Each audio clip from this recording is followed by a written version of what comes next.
right, everyone. Good evening. The regular business meeting of the Independent School District 279 School Board is called to order at 6 o'clock p.m. on June 21st, 2022.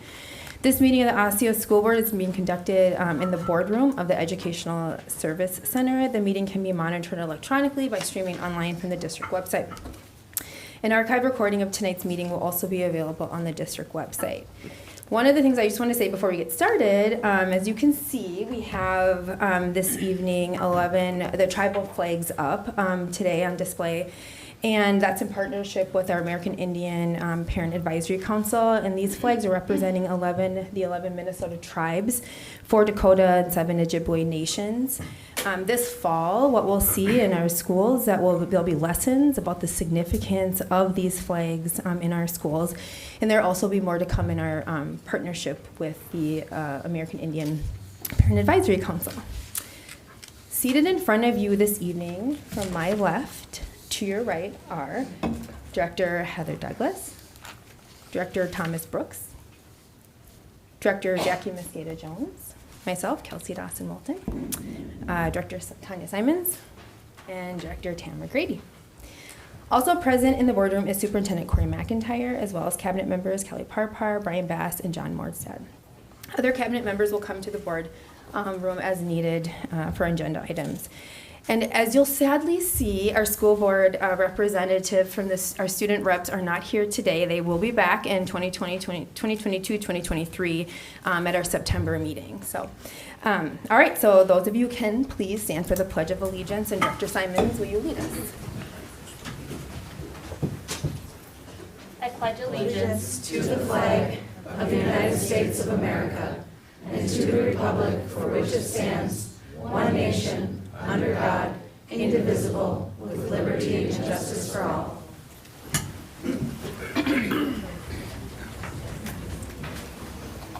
All right, board members, are there any additions to the agenda? Is there a motion to accept the agenda as presented? Is there a second? Second. Sorry, nobody said the first. Sorry. I was just like, I'm just so used to you guys just being like on top of each other. Okay. So moved. All right. Motion by Director Douglas and seconded by Director Grady to accept the agenda as printed. Is there any discussion? All in favor say aye. Aye. Opposed nay. Motion passes 6-0. Our next standing agenda item that we just started this spring is the recognitions, and today we don't have any recognitions for tonight's meeting.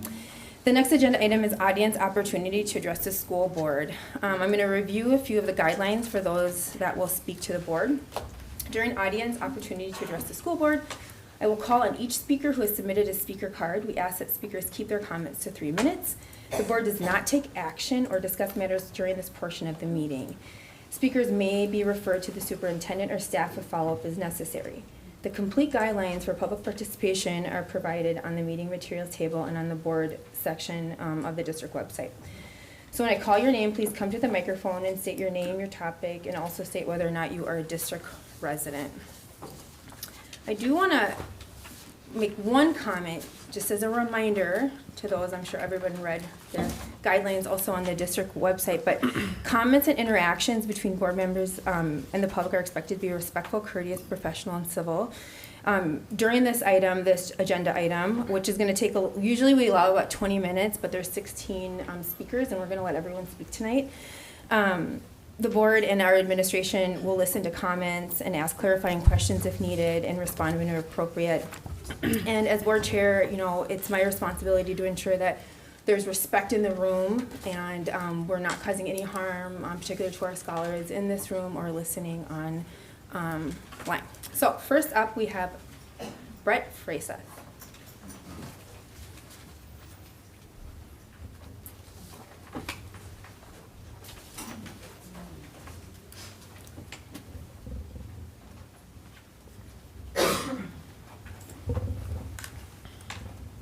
My name is Brett Fraseth. I'm a school district employee, and I'm speaking on the resolution. I know I've spoken at a number of school board meetings over the many years I've worked in this district.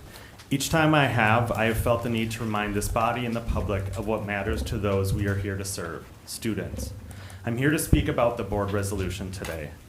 This resolution is deeply personal to me. I went to high school in the district just north of here. When I was a student in that district, the school board also passed a policy. This policy, when I was growing up, was a very different policy than the one in our district. It was a policy that prevented any school employee from talking about or allowing students to talk about homosexuality. Gender identity wasn't even on their radar at the time. Let me tell you the consequences of that policy. It forced teachers back into their closets. It sent messages to students that they were somehow fundamentally flawed, broken, obscene. This is not only my experience, but it gained national attention when there were 7 suicides in 1 year at my high school, calling my district the most homophobic district in the country. Fortunately, my own attempt was unsuccessful. Those closets people would like to force us back into might as well be vertical coffins. No out and proud teacher made me gay because I knew not a single one. No television show depicting LGBTQ plus characters made me gay because there were none in the 70s, 80s, and 90s when I was coming up. At least none that depicted us in a positive light. I have had the opportunity to listen to scholars in our district, not talk at, but simply listen to them talk about their experiences as LGBTQ plus scholars. It is heart-wrenching that their experiences of bullying, not feeling seen, and being sent the message from peers and teachers that their experiences are not real, and their mere existence is somehow offensive and damaging to others. I am exactly who I was meant to be, and it took a sense of self-worth before I could realize either I could feel safe or I could feel happy. People shouldn't have to make that decision. It is sad to see that in many ways we have made progress in society around acceptance, but in the 30 years since I was in high school, little has changed around the safety of LGBTQ plus people in this district. I'm not simply a gay man. There is more to me than my gender identity and my orientation. There is also my race, my religion, my ethnicity, the languages I speak, but just as integral and immutable to who I am fundamentally as a human are my gender identity and orientation. A policy and a resolution in and of themselves are not enough. It is, however, a start, and we need it to serve as a reminder that safety is our paramount responsibility. We're here to inspire and prepare each and every scholar with confidence, courage, and competence, even if they are not our own, and especially because they might be. I have often heard the sentiment that it isn't fair that LGBTQ plus people get a month to express their pride. It's right, it isn't fair. We LGBTQ plus people should feel safe and affirmed who we are 365 days of the year, no less than straight cisgender people do. Now please excuse me as I need to get back to practice for the athletes of all genders and orientations I am proud to coach.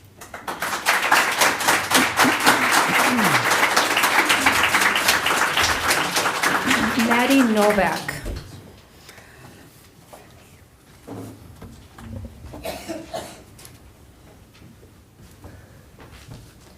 Hi, I'm Maddie Novak, and I'm here to voice my support for this LGBT resolution tonight.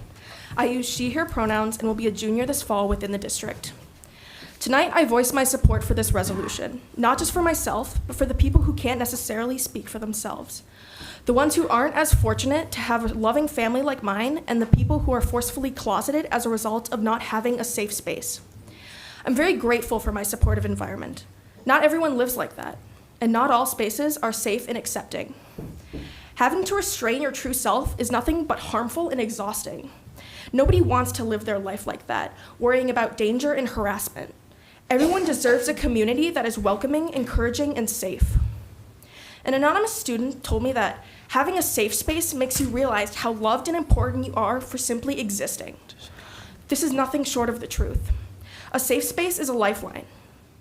By making schools, classrooms, and other public spaces inclusive, you're not just improving the lives of others, you're improving the entire community. Lesser-known historical figures such as soul musician Jackie Shane, French author Colette, and poet Walt Whitman are not currently recognized for their cultural impact, and the list of undiscussed LGBT folk only goes on. This resolution adds a necessary focus on the contributions from our community. The LGBT is more than historical trauma and loss. We are so much more. We are innovators and inventors. Sports, pop culture, music, science, education, and literature would not be the same without us. The LGBTQ plus community needs to be normalized. When we have the much needed respect and acknowledgement that we deserve, we don't feel shunned for who we are as a person. When you have an educated, safe space and you're free to express yourself and live as you really are, that's where the happiness shines through. By voting for and supporting this policy, or by supporting this resolution tonight, you are showing allyship. You are opening your arms to those kids and teens who are unable to do it for themselves at home or school. You are doing your part. Thank you.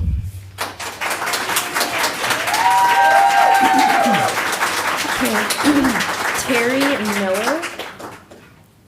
Terry Miller.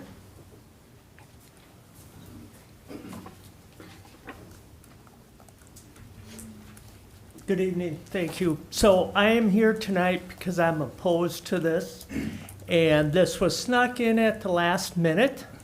I understand, I have a niece who's gay, so I'm familiar with it, okay? But the problem is where do we have rights as a Christian? And that's true. And I can appreciate people are picked on and all that stuff, but you know what? It's very apparent that it's not about live and let live anymore. And, so I'm opposed, but it's a dirty pool to do this at the last minute and sneak it through. And no, you don't deserve a month. You don't. Point of order, please. We are running this resolution but so that there's this not isn't- harm done to our community. But I'm harmed. Okay, wait, we're not talking to each So- other, so you can But I'm continue here. harmed. And the deal is it isn't right. Where are my rights as a Christian? Can I have a month? No, of course not, because that would be repressive. But I'm opposed to it, and you're wrong. All right, Celeste Runquist.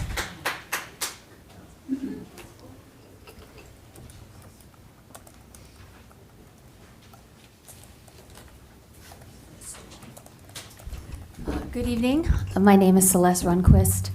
I'm a resident in the district. My husband has been a teacher in this district for the last 18 plus years, as well as the head coach for the cross country and track and field programs at Osseo High School. We've been very involved in this community for quite some time. You may remember that I addressed this board last December on the 14th related to transparency and curriculum issues where parents were not informed about mature required reading material being brought into the classrooms at Osseo High School. As a result, my ninth grader was isolated alone every day during the first trimester in another classroom to read a book of his choosing away from his classmates. According to one board member, I cracked open a nut that night about lack of transparency. But to my knowledge, my concerns about looking into policy have not yet been addressed by this school board, and now here we are tonight with a resolution about to be presented that involves bringing new curriculum and content into classrooms without going into the details of what the curriculum and content will contain. I'm here tonight to ask that you make sure all the proper channels have been gone through before you vote on this resolution. The Minnesota State statutes say this under 120B.20 Parental Curriculum Review. Each school district shall have a procedure for a parent, guardian, or an adult student 18 years of age or older to review the content of the instructional materials to be provided to a minor child or to an adult student.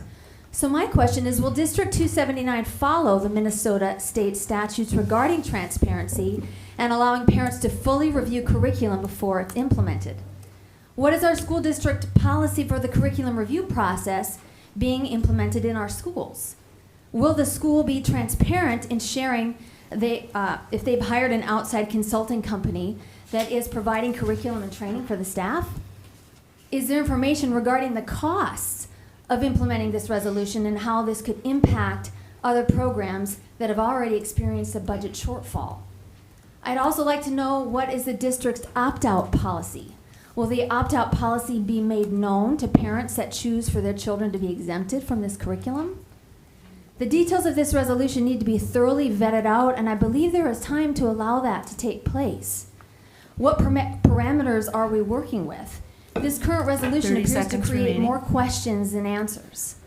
As a parent with multiple kids in this district, I believe parents have the right to be involved in what their children are learning in the classroom. Parents should be able to have a voice.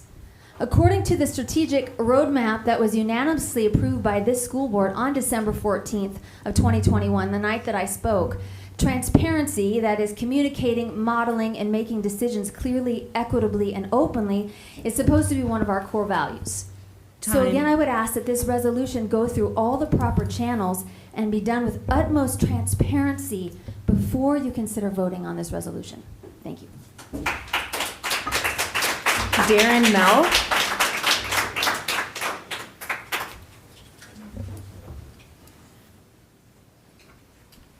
Good afternoon, or good evening. My name is Darren Mell. I'm a licensed minister here in Brooklyn Park in the school district, and I'm a happy father of 2 children.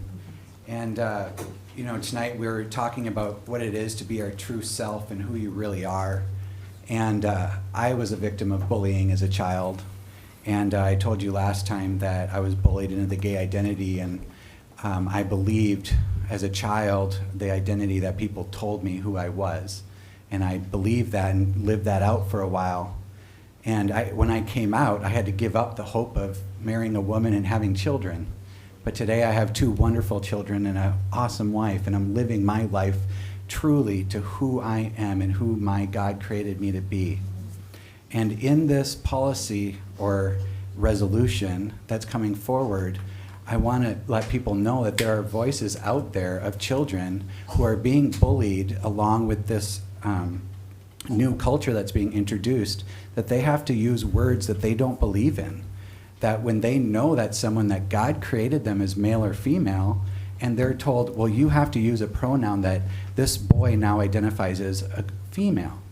And they know that that is unbecoming. What this is doing is introducing a new truth, a new love, a new definition of love, a new definition of humanity, and we're giving up. We just pledged the allegiance to our flag, one nation under God. But which God are we going to serve?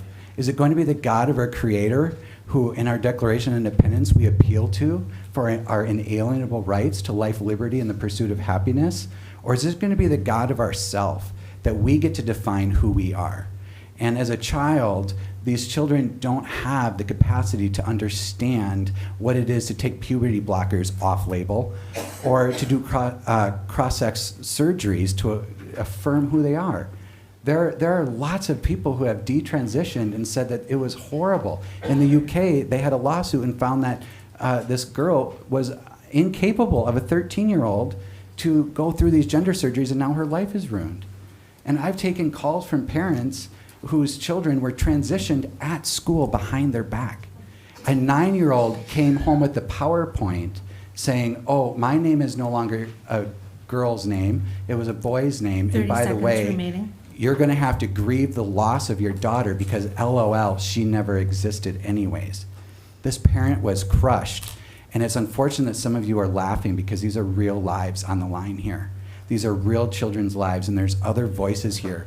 And that this resolution does not create a safe place for those people, because the teachers and the children that honor God, the God of our flag, will have their voices silenced. Thank you. Time. Saul Eugene.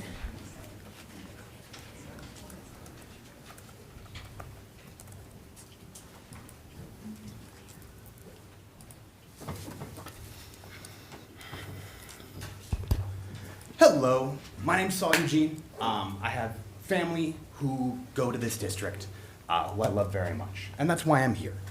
Because there are really 2 sides to this conversation about LGBT children. We have one side who is looking to protect kids. We're talking about 20% of this district. Half of them have experienced bullying for who they are.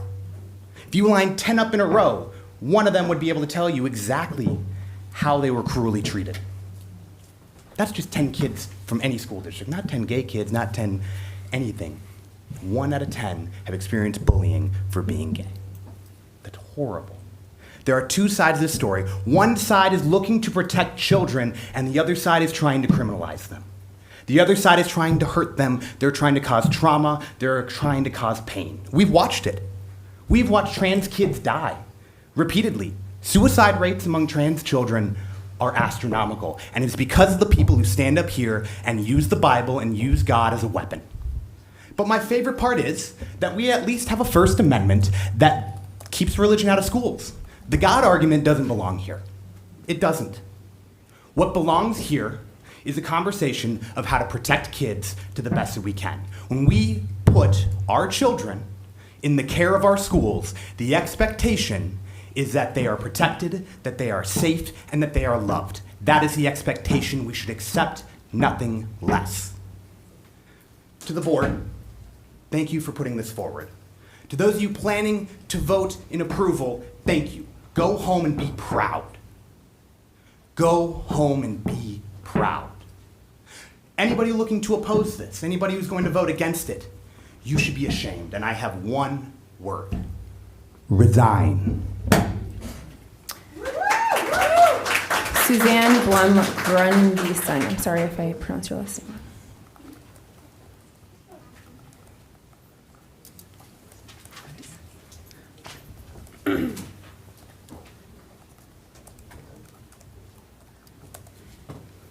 Hello, my name is Suzanne Blum-Grundyson. I'm the Special Education Building Coordinator at Park Center High School. I'm also an alumni of Elm Creek Elementary, Osseo Junior High at the time, and Osseo High School. And my parents live on Union Terrace Lane. They built that house when I was 2. They still live there, and I am speaking with their permission tonight as well because they are elderly and did not come out. I also am a graduate of Bethel, and I have a theology degree. I have a master's in community organizing, a master's in teaching students with exceptionalities, and a principal's license. So I come with a little bit of background and expertise, so I wanted to share that. I agree with the former speaker that religion doesn't belong in schools, but since it's been brought there, I want to read something I did not write by Michaela Nicole. And she says she's non-binary, but how does this reconcile with the verse male and female? He created them, you may ask. Well, the variety in God's creation emphasizes God's creativity as an artist. Genesis gives us several examples of this. For example, God made day and night. This sounds binary, right? Similar to male and female. But it isn't quite all we experience in 24 hours. We experience sunrises and sunsets, and they do not fit in the binary of day or night. Yet God paints the skies with those two. On the second day, God separated the sky from the water. This seems like another binary, sky and water. But the clouds hold water for us in the sky, the condensation and the rain cycle refreshing our earth constantly. The sky, separate from water, contains and releases water. God also said, let the waters under the sky be gathered together into one place and let the dry land appear. This isn't the full story either, though, right? Because marshes, swamps, bogs, fens, not fully land, not fully water. There is such glorious variety in God's creation. And we see another binary in the celestial bodies God made, the greater light to rule the day and the lesser light to rule the night. And then almost as a footnote, and the stars. He also made the stars. There's more than just sun and moon in our outer space, planets, asteroids, black holes, supernovas. These magnificent systems are more massive than our sun. And as simple as that to God, he made the stars. And I marvel.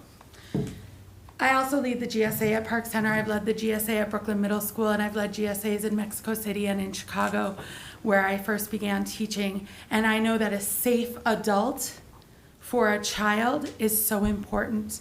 I had nobody at Elm Creek. I had nobody at Osseo Junior High. I had nobody at Osseo Senior High. And I definitely had nobody at Bethel when I went there and studied theology. And I am lucky to be alive still today. My wife is a missionary's child, and she is lucky to be alive today because she has been excommunicated from her communities.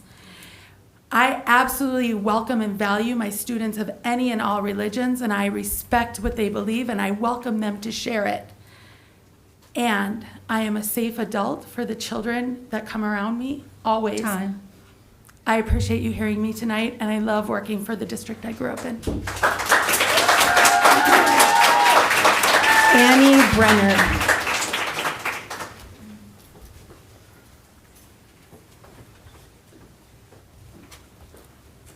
Hello. Well, first of all, I want to let everyone know I've never been to a board meeting, and I have never spoken at a board meeting. Welcome. So I'm very nervous. But I'm here as a concerned parent and someone who loves my children. I love all the children at Fernbrook is where we're at currently, and we're in the Osseo district.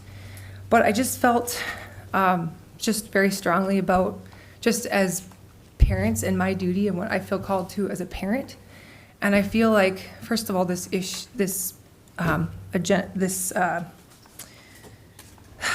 can't think right now. Resolution, thank you. I just heard about it yesterday. And so it kind of took me off guard. I didn't really have a lot of time to prepare. But I want to say I'm opposed to it, but honestly, I had so many questions I didn't have time to really even ask about what those resolutions entailed. I am in agreement on, of course, no bullying, but I know it's a complex issue, so I feel like this is a very complex resolution that just can't be, I don't know. I feel like parents need to know more about it, and we need all views to discuss it. So I'm not for it from what I understand. One thing that I really instill in my children, and I would hope that schools, and I think our school does get behind, is respect, teaching character qualities. Things that I'm trying to teach my kids are kindness to each other, no matter who we are, no matter what people say they are, but we love them, we're kind to them, we're patient, we're slow to anger, we're self-control. That's an issue I feel like I'm dealing with every day with my kids. So this topic seems super complex, and I want it coming from my voice before a school. So I guess I'm just extremely disturbed. And I have also a gay brother, so I don't say this lightly. I love him very much, but it's a topic I feel like I want to address and not the school first. And so my biggest question is, what does this resolution entail? How is it gonna be laid out for the elementary age? I've been extremely disturbed by just over-sexualization in general. There's statistics showing that kids are introduced to pornography at as early as the age of 8. And I'm not saying that all of this is related to that, but what I mean is it's a complex issue, and whatever we believe, I just feel like this is a moral issue, and it's an issue that parents need to be able to be informed about. So the transparency thing, I am all for that.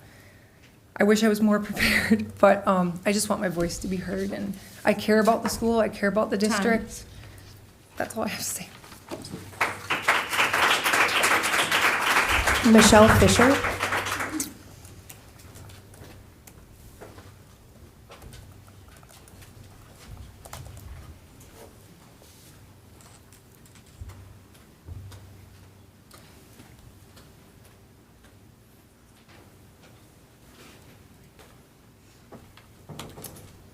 Greetings, Superintendent McIntyre, Chair Dawson Walton, Directors, Cabinet, and community members. My name is Michelle. I'm a District 279 resident, parent, teacher, cisgender white female who identifies as a member of the LGBT community. I don't typically advertise my sexual orientation, as it is not and should not be necessary, and it's only a part of who I am. However, today this information is a critical part of my message. Policy 508, gender inclusion, seeks to ensure student access to school district programming, activities, and facilities for each student regardless of their sexual orientation, gender identity, gender expression, or gender nonconformity. It also suggests that all students deserve respectful and inclusive learning environments that value students' gender identity and gender expression. The school district tries to provide programming and facilities where all students feel safe and supported. For me personally, identifying as a member of the LGBT community brought me great joy when I finally determined who I was, where I belonged, and it gave me permission to be my authentic self. Conversely, I've also experienced great loss, isolation, depression, and at times have felt very unsafe. I want you to consider some facts. A national survey on LGBTQ youth mental health was completed in 2021 by the Trevor Project. Some of the findings, not all, 42% of LGBTQ youth seriously considered attempting suicide in the past year. 94% of LGBTQ youth reported that recent politics negatively impacted their mental health. More than 80% of these youth stated that COVID-19 made their living situation more stressful, and only 33% of these youth found their home to be an LGBTQ affirming home. 70% of LGBTQ youth stated that their mental health was poor most of the time or always during COVID. 75% of LGBTQ youth reported that they had experienced discrimination based on their sexual orientation or gender identity. However, transgender and non-binary youth reported having pronouns respected by all the people they lived with attempted suicide at half the rate of those who did not have their pronouns respected by anyone with whom they lived. Transgender and non-binary youth who were able to change their name and or gender marker on legal documents reported lower rates of attempting suicide.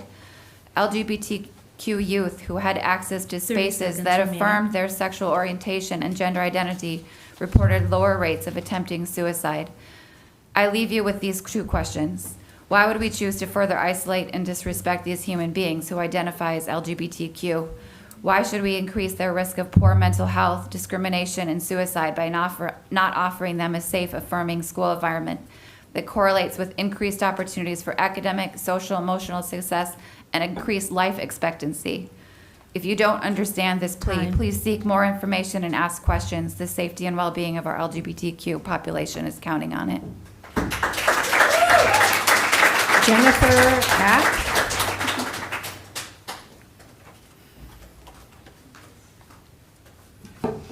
Good evening. Thanks for your time tonight. My name is Jennifer Hawk. I am a community member. I have 3 children, one of whom graduated from Park Center last year. Unfortunately, my other 2, we have had to find other schooling options for them because they were not safe in Osseo or Anoka schools. We have now found safe and affirming charter schools for them. But I can tell you personally that both of my 2 LGBTQIA children did experience bullying in your schools. And I know you don't have the data right now in order to do anything about that, but that's one of the pieces about this resolution that I really appreciate is the data mining and collection and mining that this will include so that you can see the numbers. You can see that this is happening and you can do something about it. My children have come home from schools, including the ones who went and when they were at Osseo schools, talking about, and you've heard other speakers say this as well, there are so many students who don't have affirming, safe homes, and they are LGBTQ. In those instances, one affirming adult in their life can reduce suicide by 40%. If they don't get that from their homes, if they don't get that from their churches, if they don't get that from their community, they deserve to get that from their schools. This is a public school. God does not exist in this, does not have a place or dictate in this school what we do or do not do. What I can tell you is that using correct name and pronouns, that matters. That saves lives. And you really want to hang your hat on where are my rights as a non-LGBTQ person. We don't go down that road. We don't. We don't give the rights to the non-marginalized community to determine that they feel offended by the existence of a marginalized community. Those people deserve respect and the right to exist. My child's right to survival and safety in your schools far outweighs anyone else's right 30 seconds remaining. to choose what pronouns they use for someone else or to choose whether or not their child learns about humanity of others in school. If they want their children to learn other perspectives, people can teach those at home. You can choose other schools in private schools that can teach those things. Public schools, everyone is welcome, everyone is valued. And I want to thank the board for bringing this resolution forward and showing your students that that they do matter and you do care. Thanks for your time. Kate Lundquist.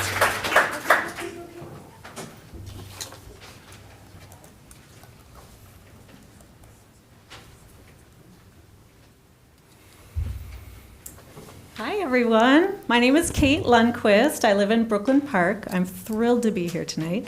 On a personal basis, and I'm she, her, I have 6 children ranging from preschool up to going into 10th grade.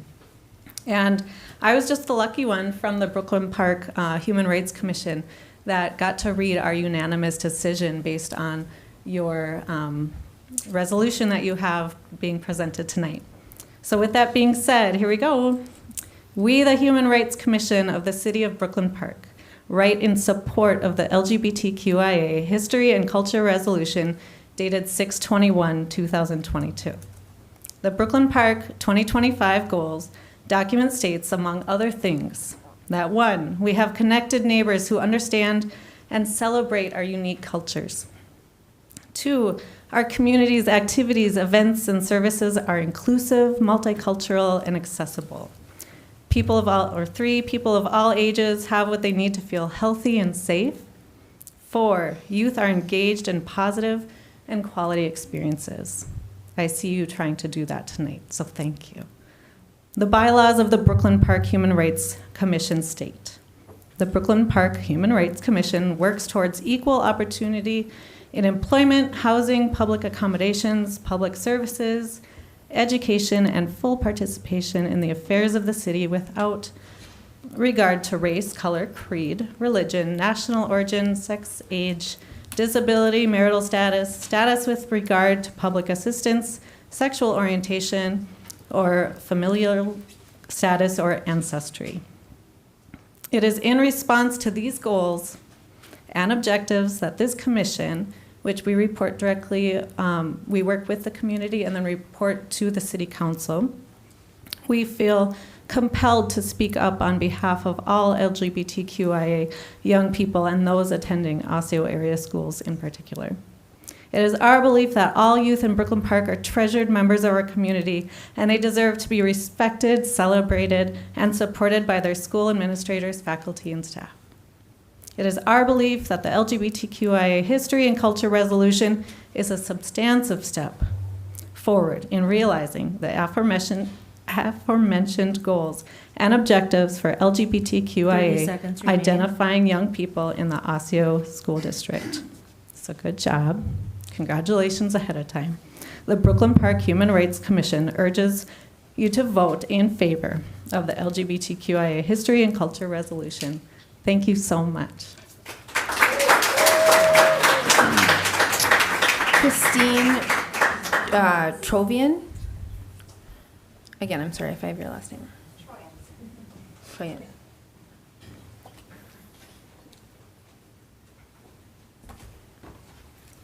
Hi, Christine Troyan. I am not a district resident. I'm actually the executive director of Minnesota Parents Alliance. We're an education advocacy group for parents across the state. And I had a lot of phone calls and a lot of emails over the weekend from parents in this district who were alarmed to find out that such a radical resolution popped onto the agenda on Friday. And they had a lot of questions, and mainly it was, how did it get here? What is this, and what can we do about it, and where is our voice?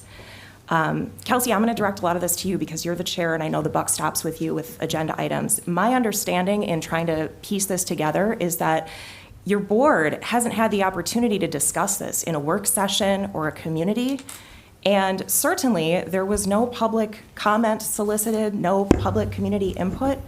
That's frightening. I think that this resolution is proposing what looks to be sort of a redirection of district funding and staff resources toward a very radical agenda. And I think that the community deserves to have a conversation about that. Your board deserves to have a conversation about that. So I want you to know that for everybody who's in this room, there are hundreds of parents that couldn't be here tonight either because they didn't know that this was happening or because they have families and they have things to do.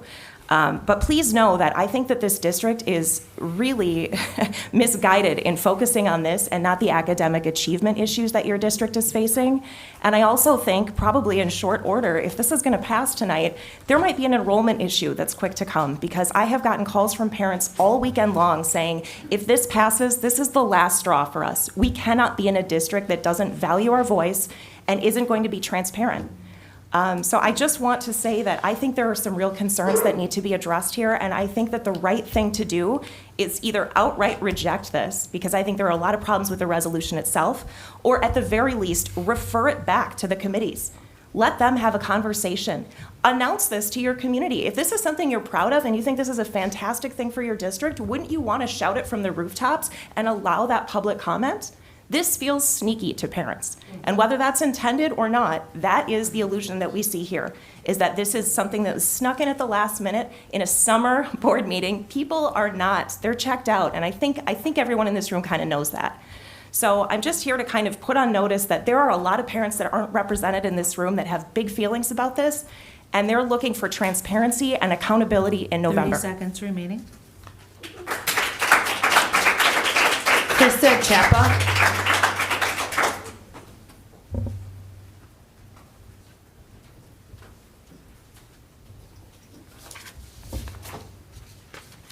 Hello. Hi, board members. My name's Krista Chapa. Christine and Celeste mentioned some very similar things, so I'm going to kind of speed my thoughts up. But I do live in the district, and I have students in the district. And this is concerning, like Christine said, and it is a choice of parents if they want to have their kids in this environment. I'm here tonight to have my input heard by the board, as I would appreciate you all listen to all members, whether they think the way that you typically think or they think differently than you. While this resolution came out Friday, it's very lengthy. It's not abundantly clear what the curriculum, the design, and other things have to do. We need to know more about the autonomy of this resolution. Please keep our school district focused on education. The lack of focus on academics is alarming, and the fact that these topics are inherently about sexuality is not appropriate. We need to teach kindness and respect to all students, no matter what. In my family, bullying has been a huge factor in our lives and our decision to send our daughter to school, our oldest daughter to school. She has not been treated well by the administration or the school board when these things have been brought up. So we need to focus on treating all students the same and making sure they're all not bullied and that they're all protected at school. We need to make changes to our discipline and bullying policies. We need to focus on all students who are physically injured or bullied, and we need to teach children how to celebrate everyone's unique differences. I had a friend send me an email and she asked if I could share a short message from her. She says, "This is an extremely sensitive subject. It should not be taught to our children before the family decides it's appropriate for their child. This can be very confusing for many children, and the guardian should be the one to decide when they are mature enough to handle this information. I have a nephew that is transgender, and I would have been mortified if I was not the one to explain to my own children what was happening in this personal situation. We cannot assume all individuals are going through the same mental, emotional, and physical changes at the same time." My last thought is for myself. Something we can teach our children is that we can listen to the perspective of others, and we can change our mind. We can come back to this resolution if we decide the community needs more time, the parents need more time, to be able to ask questions and learn more about the resolution. It's not very clear. Thank you. Carissa Olson.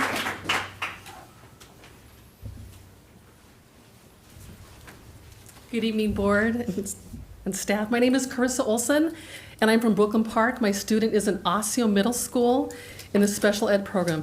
As a former high school teacher, I'm going to preface my objection to this proposal by stating that I believe every single student should be treated with respect and free of bullying. We can all demand a safe, civil, and respectful school environment for all kids without adoption of this daily, mandatory, and extreme affirmation of identity categories. My son was bullied in 279 school. In fact, he was stabbed with an object and the student was expelled. So I understand the need for a safe environment. This proposal and my objection to it is not about hate. This proposal is written by activists who want the LGBTQ+ agenda in the schools. Here's 3 reasons why I'm objecting to this resolution. Number 1, there's a lack of clarity. Number 2, there's lack of parental involvement. Number 3, there's a disrespect for students, teachers, and staff with different view on gender. So lack of clarity. There's no transparency in what's being taught. We're declaring June as Pride Month, and that directs staff to support policies, practices, and curricula. What is the specific curricula, I ask you? My son on May 31st stayed home from Pride Day. Why? Because of lack of clarity. I emailed the administration to ask for a clear answer. No notice was sent home about Pride Day. No email. I did receive an apology from the administrators. They said they dropped the ball and they did not notify parents. This is sexual education we're talking about. And I spoke to Dr. Jill Kind, your curriculum policy person, and under Policy 643, Human Sexuality, it states that detailed information letters are to be sent home in a timely manner with time for parental review. District 279 also states that information for opting out of sexual education must be provided. What happens when the teachers talk about LGBTQ and my son asks, how do two gay men have sex? What does bisexual mean? What are the teachers telling him? There should be an opportunity for parents to preview what the curriculum in your proposal is talking about. Where's the opting out of Pride Month? Where's the sexual curriculum that will be given to students? Number two, lack of parental involvement. In the state of Texas recently, the Attorney General, Ken Paxton, stated that the Pride Week celebrations broke the law because they must obtain permission before regarding instructing to sexuality. There's no consent. This is not fair to put this on the teachers. You're stepping in the place of what the parents should be doing, and that's wrong. If you want to teach your child about two-spirit, intersect, queer sex, and how transgender surgery works, please do it in your own home. Please do that. Number three, there's a disrespect for students and teachers. Thank you for your time. I want you to consider this proposal and the lack of clarity for all of the teachers, the students, and the staff that have this opposing voice to your proposal. Thank you. Katie Ziba.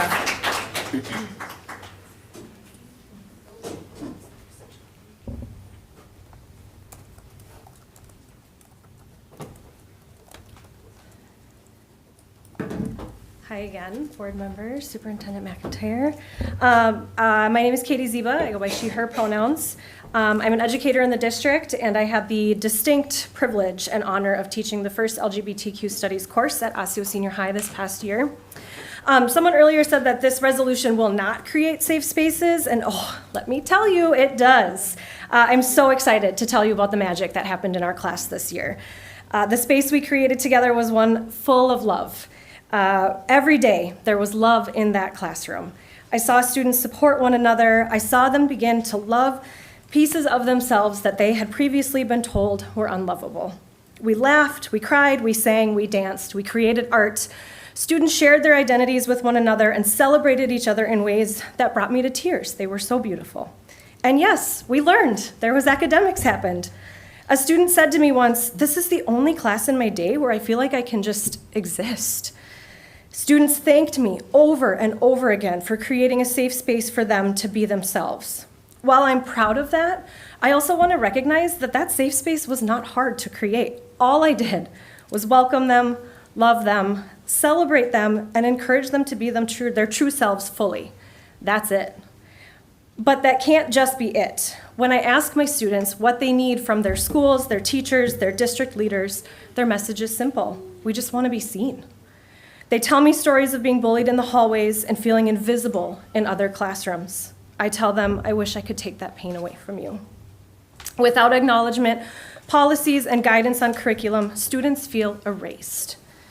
They've asked us, where am I in this curriculum? My class is an incredible learning space, but it is not isolated. Students should see themselves in the curriculum throughout their day. Doing so provides visibility and acceptance. When messages of hate for being who you are is all you've ever heard, learning that someone just like you has not only existed throughout history, art, and literature, but soared, changes that message. To those of you opposed to this for whatever reason, I invite you in for a conversation, a glimpse of what I got to be a part of with these beautiful students, to see their beauty, to see what they can accomplish when given the simple opportunity to just be who they are, and to have the space to create who they want to be, to experience the joy that they create and share with one another. And quite honestly, I feel privileged that they shared it with me. That's all they want. No politics, no forcing of beliefs or opinions, just to be seen, to be celebrated, and to be loved. As an educator, it is my job to provide a safe, welcoming, and loving environment for all students, and that is what I will continue to do every single day when my students walk into my classroom. I implore you as district leaders to commit to doing the same. Thank you. Dan B.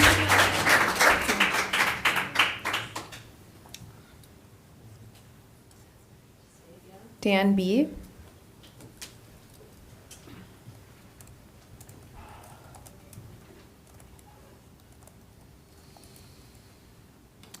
Hi, I'm Dan B. I'm the Director of Educational Equity with Outfront Minnesota, and I've come prepared with a statement, but I also want to talk about these flags. So to the members of the Osseo School District Board of Education, on behalf of Outfront Minnesota, our state's largest lesbian, gay, bisexual, trans, and queer LGBTQ advocacy organization, I am pleased to offer our enthusiastic support for today's Pride Month resolution. June is recognized as Pride Month in honor of Stonewall riots of June 28, 1969, which represented a watershed moment in the LGBTQ+ civil rights movement. More than 50 years later, we have made great strides, but the work continues to ensure that all members of the LGBTQ community are able to live fully and authentically. Your resolution today honors this historic legacy and is an important step in continuing to demonstrate that LGBTQ people are valued and important members of your schools and your community. This resolution provides both welcome and recognition of, this resolution provides both welcome recognition of the value of LGBTQ+ people and tangible commitment to engage in the work of positive change in your district. Thank you for taking your time to consider how your board and district can advance this important work. When LGBTQ youth are supported by their families, communities, and schools, they thrive. This resolution is an opportunity to affirm your support for LGBTQ students and ensure you are building a culture of inclusion for all of your community. We urge you as members of the Osseo School District Board of Education to vote in favor of this resolution and to continue to uphold your commitment to the equity of your LGBTQ+ students, staff, families, and community members. Thank you. As a member of the Acoma Pueblo First Nations, I want to say thank you for these flags, but I also want to say these flags represented a people who, as a two-spirits, we were here before many people in this room's families stepped here, before any of you were here, by choice or not by choice. We recognize more than two genders before there was a Bible placed in this country. We exist, and we exist despite the measures taken to erase our history, our culture, and our two-spirit identities. So thank you very much for this resolution, for the recognition of the 11 tribes. Thank you. But I also want to say that these kids I work with across this state are bullied, they're harassed, they're treated very poorly by both students, staff, administration in many schools. So this is a huge step, and I really want to thank you for it, because this is a major, major important thing to happen 30 seconds for these remaining. kids. That's really all I have to say. But remember, we were here first, and we existed, all of us, as two spirits. My job is to heal, to bring together, and to hold stories. So thank you.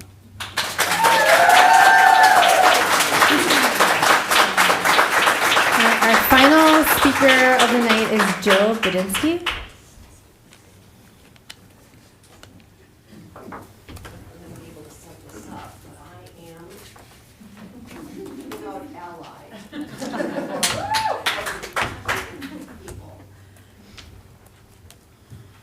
Thank you for listening to my perspective. I, too, support the resolution that's in front of the board tonight. I have just a couple of comments. Since 1990, when one of my best friend colleagues came out to me, I have been a proud supporter of the community because I believe in an open and inclusive environment. I also believe in open and inclusive curriculum that protects those who are the most vulnerable in our community. And that includes the LGBTQ kids and those just discovering their identities. Something that many speakers have spoken to tonight is that kids want you to call their name. If it's their given name at birth, great.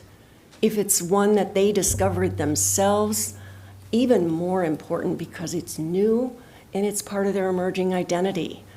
To be able to respect the entire identity that they describe and not to prescribe that my kid should be who I want them to be, but to respect the kid that they are becoming. I also want to say that I believe very strongly in the misplaced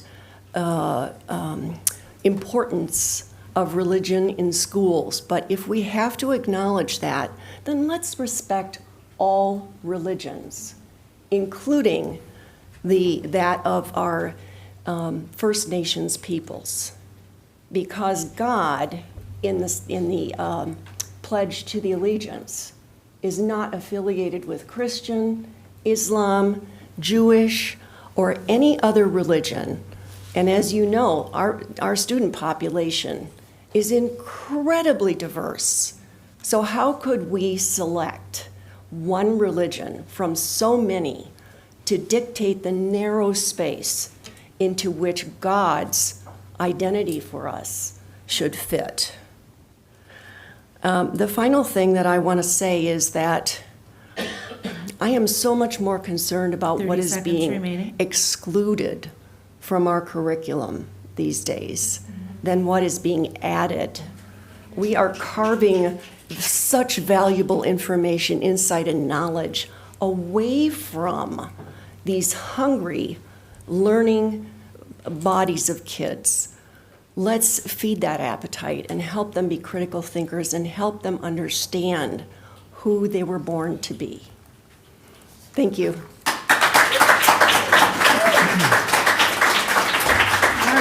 Well, that concludes our public comment. So thank you all for sticking with us. It's been an hour now.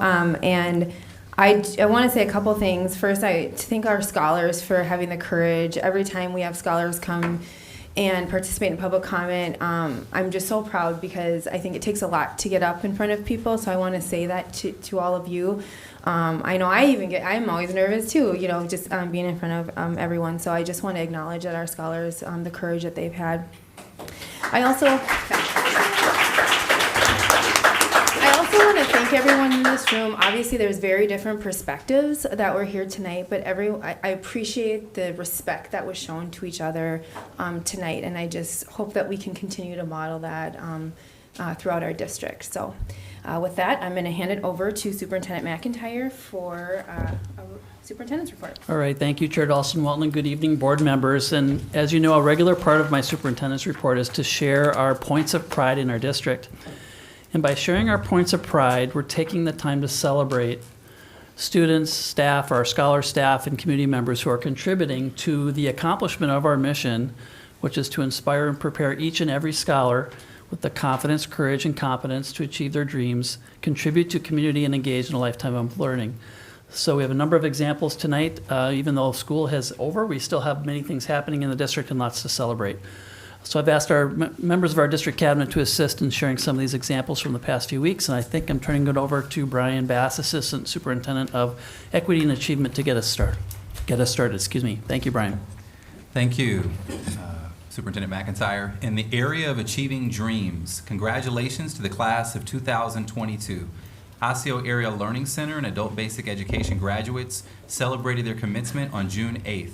279 online, Park Center Senior High School, Osseo Senior High School, and Maple Grove Senior High Schools celebrated their graduation on June 12th. Maple Grove Senior High student speaker Quamar Andrews said to her fellow graduates, "Today you graduate not only for you, but for those before you who couldn't. Every step you take is one step closer to achieving your goals and helping those who come after you achieve theirs." To celebrate their graduation, seniors from Osseo area schools visited their former elementary schools, walking around the halls and being cheered on by teachers and current elementary students. Elementary school students lined the halls as the seniors walked through, giving them high fives and clapping their hands. Many students made signs for the seniors, and some students hugged graduates that they recognized. This tradition allows seniors to reflect on their time in school and shows them that they have the support of every student and staff member in the district. It also serves to show elementary students what they can accomplish. Congratulations to all of our spring athletes on incredible seasons. The Osseo Orioles adapted softball lost in quarterfinals of the state tournament. The Maple Grove boys baseball team placed fourth in the Class 4A state tournament. The Maple Grove girls golf team were the Class 3A state runner-ups, with Amelia Morton, McKenna Hogan, Julia Contreras, Peyton Anderson, Maria Contreras, and Carly Hammond competing individually as well. In boys golf, Ryan Stendall and Gavin Grayhick from Maple Grove Senior High School competed at the state tournament. Many of our athletes from the Park Center Senior High School, Maple Grove Senior High School, and Osseo Senior High School track teams competed at their state tournament. La Benra Ben from Park Center placed second in the 200 meter dash and fourth place in the 100 meter dash. Jordan Borsch from Maple Grove placed first in the girls 100 meter dash, third in the girls 200 meter dash, and first in the girls 400 meter dash. Osseo Senior High School junior Leighton Benberg was named as one of 24 Hennepin Theater Trust Triple Threat students. Benberg was chosen for his excellence in singing, acting, dancing, and leadership. Benberg said, "I didn't even expect to get to the next round, so when I got the news that I was selected as a finalist, there were lots of tears." After being chosen by a panel of judges, the Triple Threat students participate in an intensive coaching, rehearsal, and performance process for Spotlight Showcase in downtown Minneapolis. In addition to performing at the State Theater June 13th through the 14th, these students will have the option to be considered for the Triple Threat New York experience, or to become a Minnesota nominee for the National High School Musical Theater Awards. Students will, yes, yep, like that. All right, here we go, make sure I got the right page. All right, Maple Grove Senior High School sophomore Sophie Negrete was featured in the youth chorus in the Minnesota Opera's performance of Carmen. The shows took place May 7th through the 22nd at the Ordway Theater in St. Paul, Minnesota. What she acknowledged about her experience: "I got to bond a lot with castmates, which was really fun. It was like a family." In the area of contributing to community, for 15 years, Osseo Area Schools has partnered with Sasabe Elementary School in Sonora, Mexico.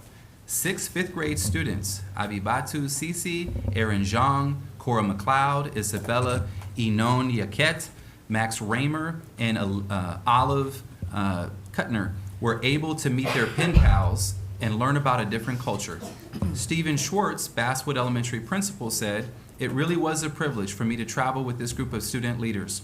Our students are excellent ambassadors of our respective elementary schools and our school system, and they are well onto their way to becoming contributing global citizens."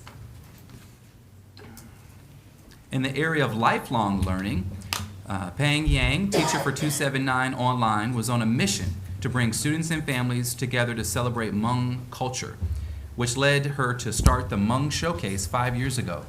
Each year, at least 600 people turn out for the event. And again, this year, the Park Center Senior High School auditorium was nearly full for this celebration. Yang shared, "I felt as though we can give students a lot of knowledge and practice in the classroom, but one of the things I noticed was my students were missing confidence. Giving them a space to shine, to use their voice, is why it is so important." Congratulations to the district winners of the school bus safety poster contest. All of the district winners were entered into a state competition where they were judged in divisions.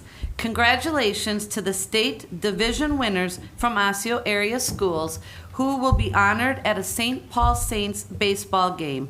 Kinsey Demery, Elena Schlegel, Graham Zilmer, June Vu, Alexandria McLeod, Jack Castaneda, and Maxine Cherko.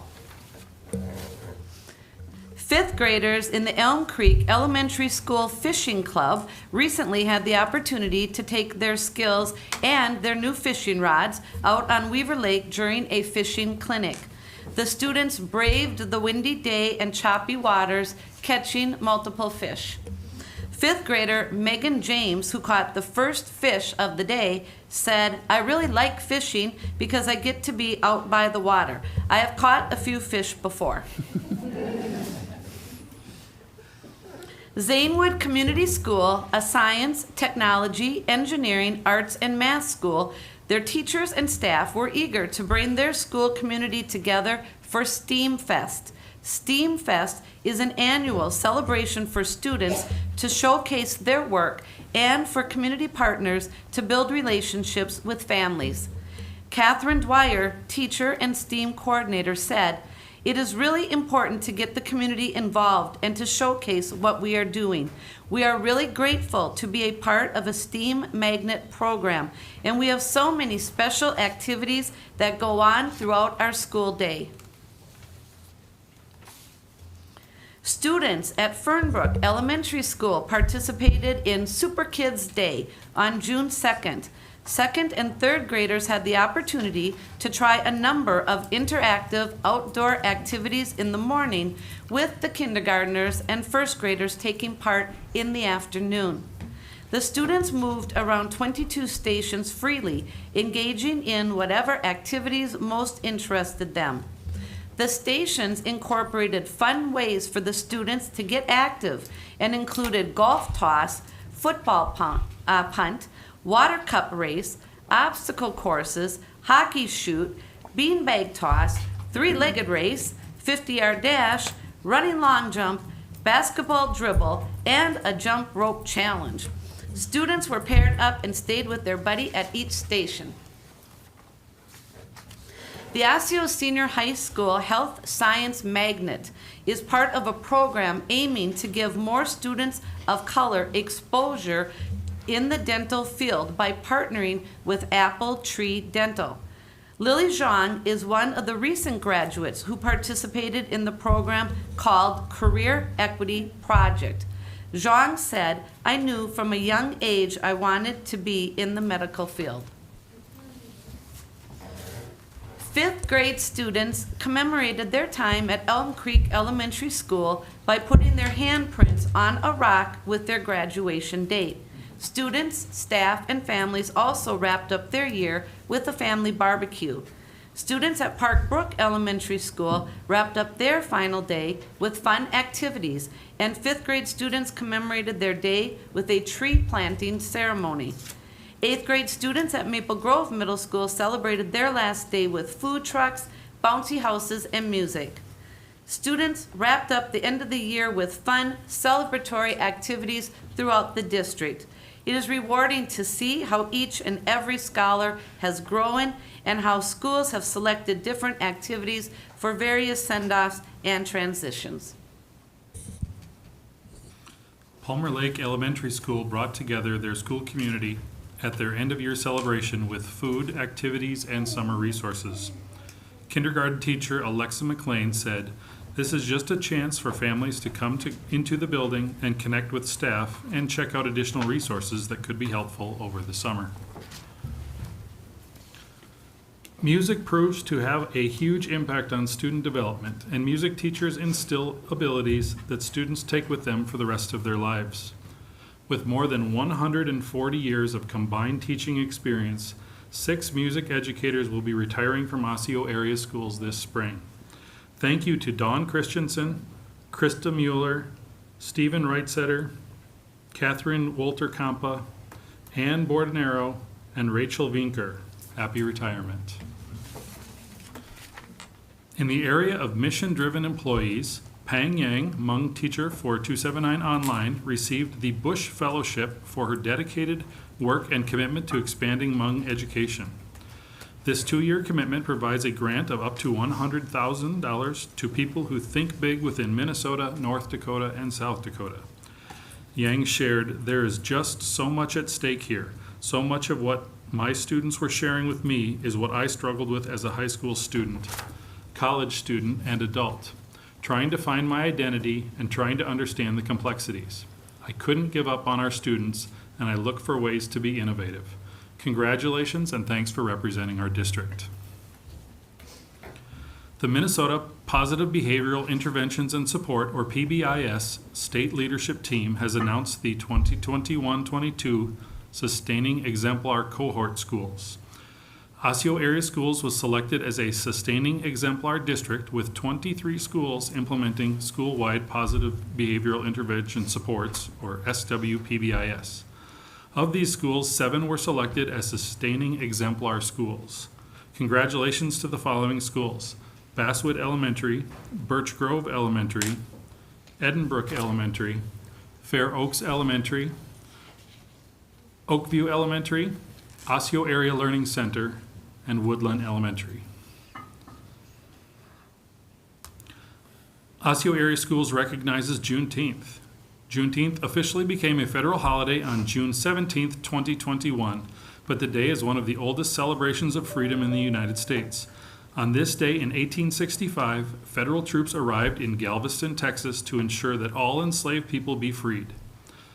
The day is also celebrated as Freedom Day or Jubilee Day. On June 7, Audra Stevenson led a student-centered Juneteenth celebration for high school students. In June, Osseo Area Schools celebrates Pride Month. This month commemorates the history of the LGBTQ+ movement, and since the start of the modern liberation movement in the 1970s, independent Pride events have taken place in local communities. The cities of Brooklyn Park, Brooklyn Center, Maple Grove, and Osseo will all have various Pride celebrations through the month. More information can be found through local community websites. All right, board members and cabinet members and members of our audience and those watching, just a few reminders regarding our district calendar and upcoming events. So our board and leadership team have been putting time in and a lot of steps in lately. Earlier this month, we participated in the Brooklyn Park's Tater Days Parade. And just last Saturday, we joined the Rock and Rogers Days Parade. And we've really enjoyed getting out and seeing our community during each of these celebrations. All of us look forward to being part of the Maple Grove Days Parade in mid-July. There are some fall parades that we plan to join as well, including Osseo's celebration and others throughout the district. Even though the summer's just started, I want to take a moment just to mention that, yes, the first day of school for 22-23 is September 6th. So it will be here before you know it. And we are deeply into planning for the beginning of the school year. And last but not least, save the dates. In the fall, we will have some community informational meetings again on our Building a Better Future referendum effort. So the board and leadership team members will be available to share information and answer questions on the referendum. And we will have those at Osseo Senior High School on September 20th, Park Center Senior High School on October 4th, and Maple Grove Senior High on October 18th. So similar to the spring meetings, the informational portion of the meetings will be streamed online. And with that, Chair Dawson-Walton, that concludes my superintendent's report for this evening. Thank you. All right, thank you. Our next agenda item is school board reports. I will start with Director Douglas. Do you have any reports or updates? I do have one. Director Mosquito Jones and I both attended the kayak meeting earlier this month. It was so long ago, I almost forgot we attended it. So this particular meeting, we discussed the ADSYS, which is Alternative Delivery to Specialized Instruction Services program, as well as ELA standards, the improvement process. ELA is our English Language Arts for both secondary and elementary students. This was primarily updating us on the work that we've done and the work that we will continue to do. The number of students that were provided service in ADSYS was elementary math and reading, 579 students received support through ADSYS. Middle school math was 416, middle school reading 228, and high school reading was 272. The purpose of ADSYS is to basically step in before interventions are needed and provide support before students end up needing an IEP plan or remedial services. And a number of our students were able to progress through that program with additional supports and not need an IEP. So that was very exciting and reassuring information. It's a really incredible program that we continue to utilize throughout all of our school sites. As far as our ELA program improvement process, we talked about the foundations of early literacy.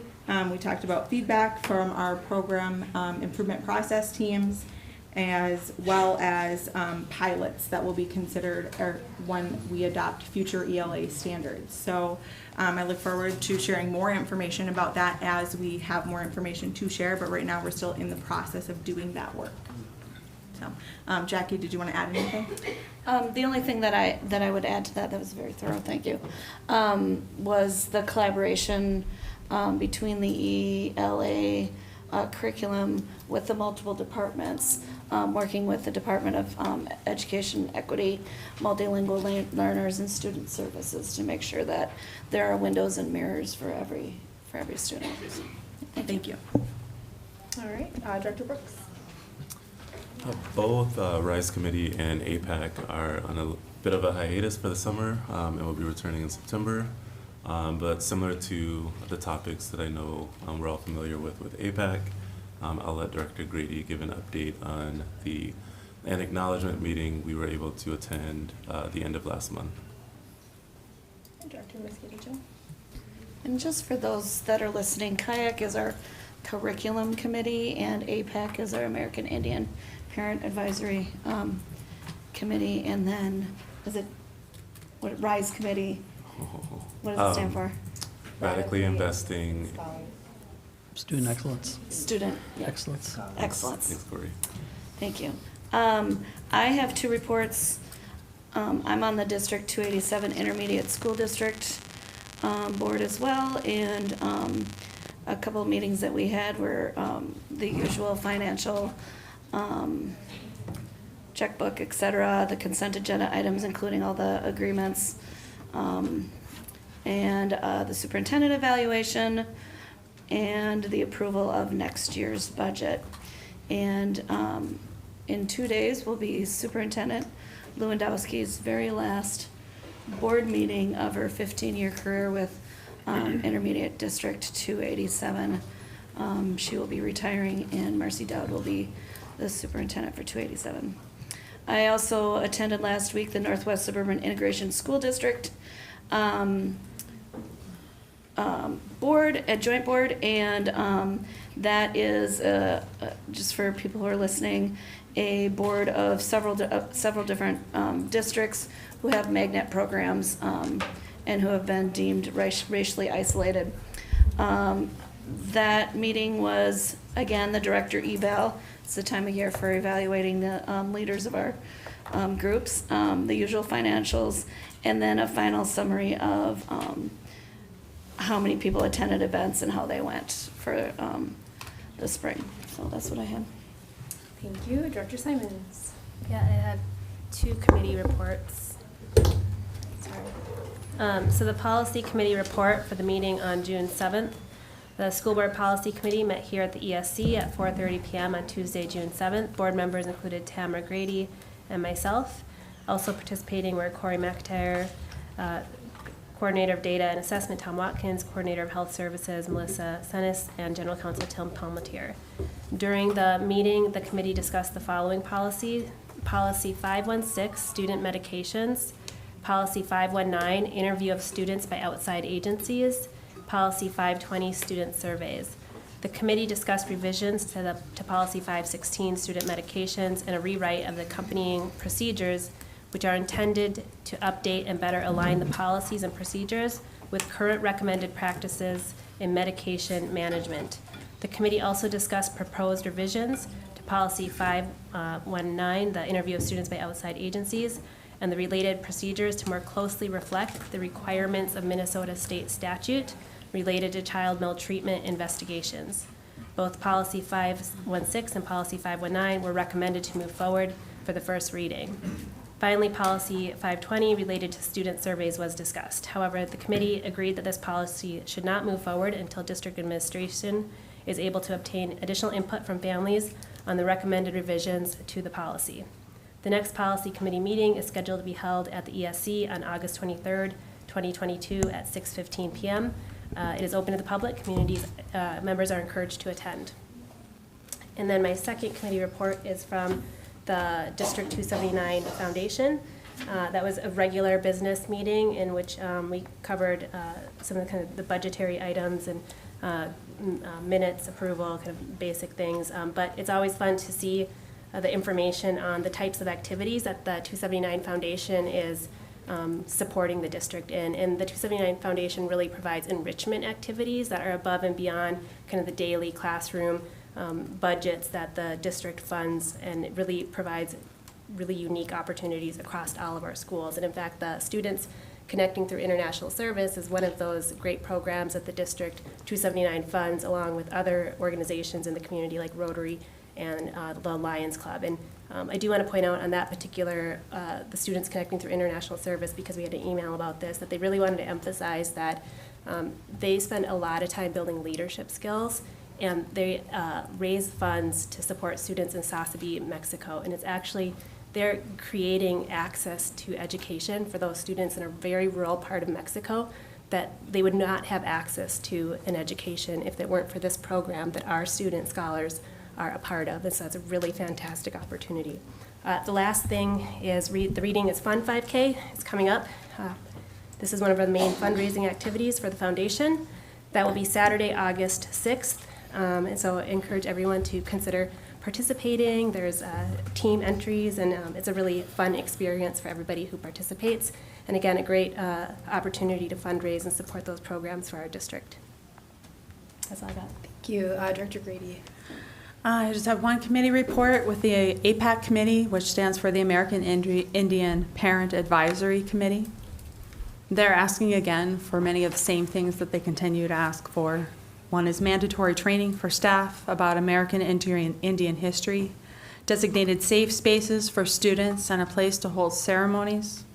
They want to see more access to native languages so that their languages as well as their identities are not erased.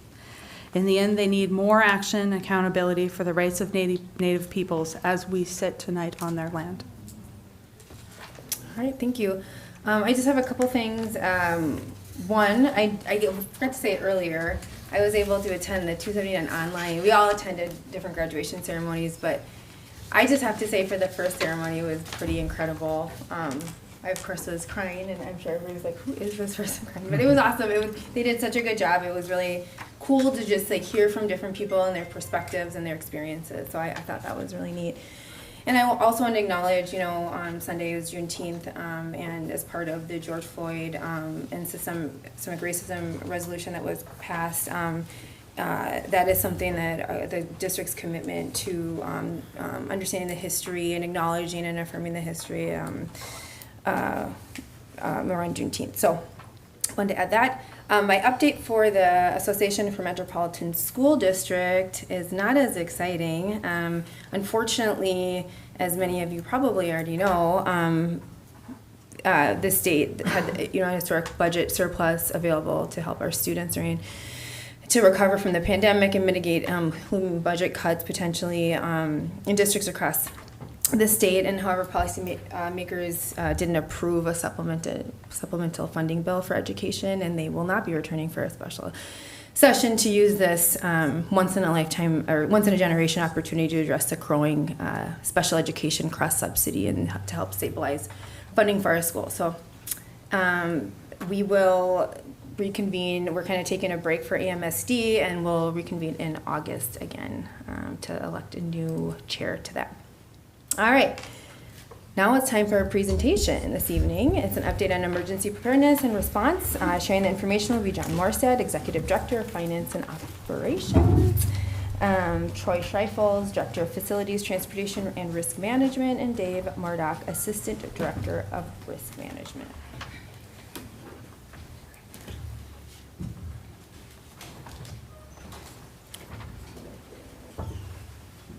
Thank you, Chair Dawson Walton, Superintendent McIntyre, and board members. I'll just let them get their presentation loaded here. This evening, the presentation is an update on the district's emergency preparedness and response.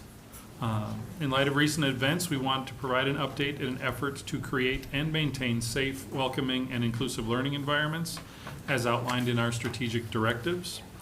I'd also like to welcome Troy Schreifels, Director of Facilities and Transportation Operations, along with Dave Mordock, Assistant Director of Risk Management, who will be presenting this evening. Troy? Thanks, John. Good evening. Before I get kicked off, I got to do a little plug. I saw that opportunity about the school bus safety poster contest.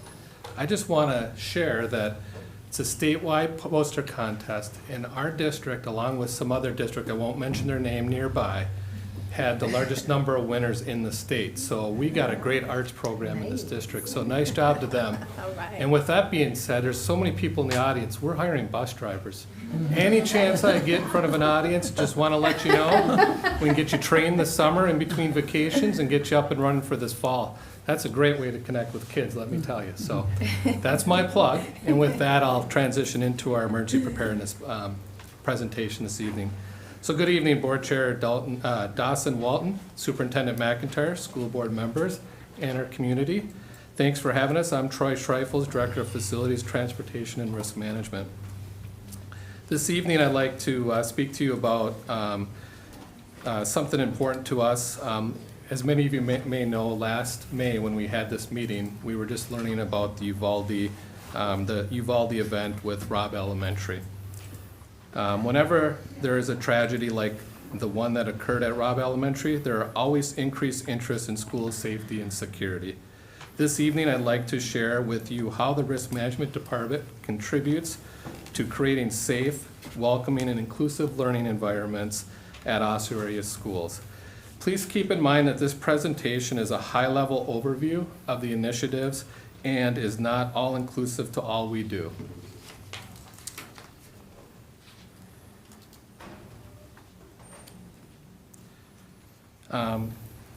Tonight, board members and the community will gain an understanding of the realignment of the Risk Management Department due to recent approval of strategic priorities brought forward by administration and approved by the school board this past spring. You will learn about some of the risk management initiatives that help support our comprehensive, safe, and welcoming school plans. You will be informed of our Risk Management Advisory Committee, which is also commonly known as REMAC, and how they inform and provide recommendations to our team and how they provide us with recommendations and support for building a better future. We will share the importance of behavior threat assessments and how and why they are used in our system. We will provide you with an update on our Speak Up tip line. We will also share our partnership with Osseo and our partnerships with Osseo area schools and how we coordinate and work closely with local police and city administration. And finally, we'll share what our next steps look like in the future for next school year. We will also have questions at the end for the board as well.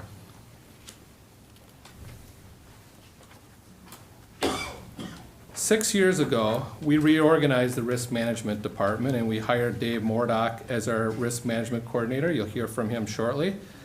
Outside of Minneapolis and St. Paul school districts, Osseo was the first metro district to add a full-time position dedicated to safety and security.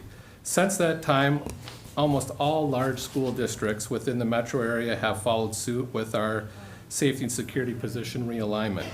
Beginning on July 1st, 2022, Dave will take a new role as our Assistant Director of Risk Management as part of our realignment, and he'll share some other additional updates for our risk management specialists as well.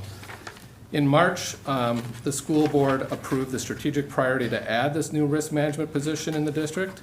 I'm pleased to share the district hired Emily Kane for this position. Emily came to the district after working 14 years with the Brooklyn Park Police Department. The last 7 years, Emily was a detective with the police department and assigned to Park Center Senior High as one of their 2 school resources. Emily brings a wealth of knowledge and skill around safety and security experiences in an educational setting, and we're very fortunate to have her. I'm going to turn this presentation over to Dave now, and he'll share more regarding our risk management initiatives.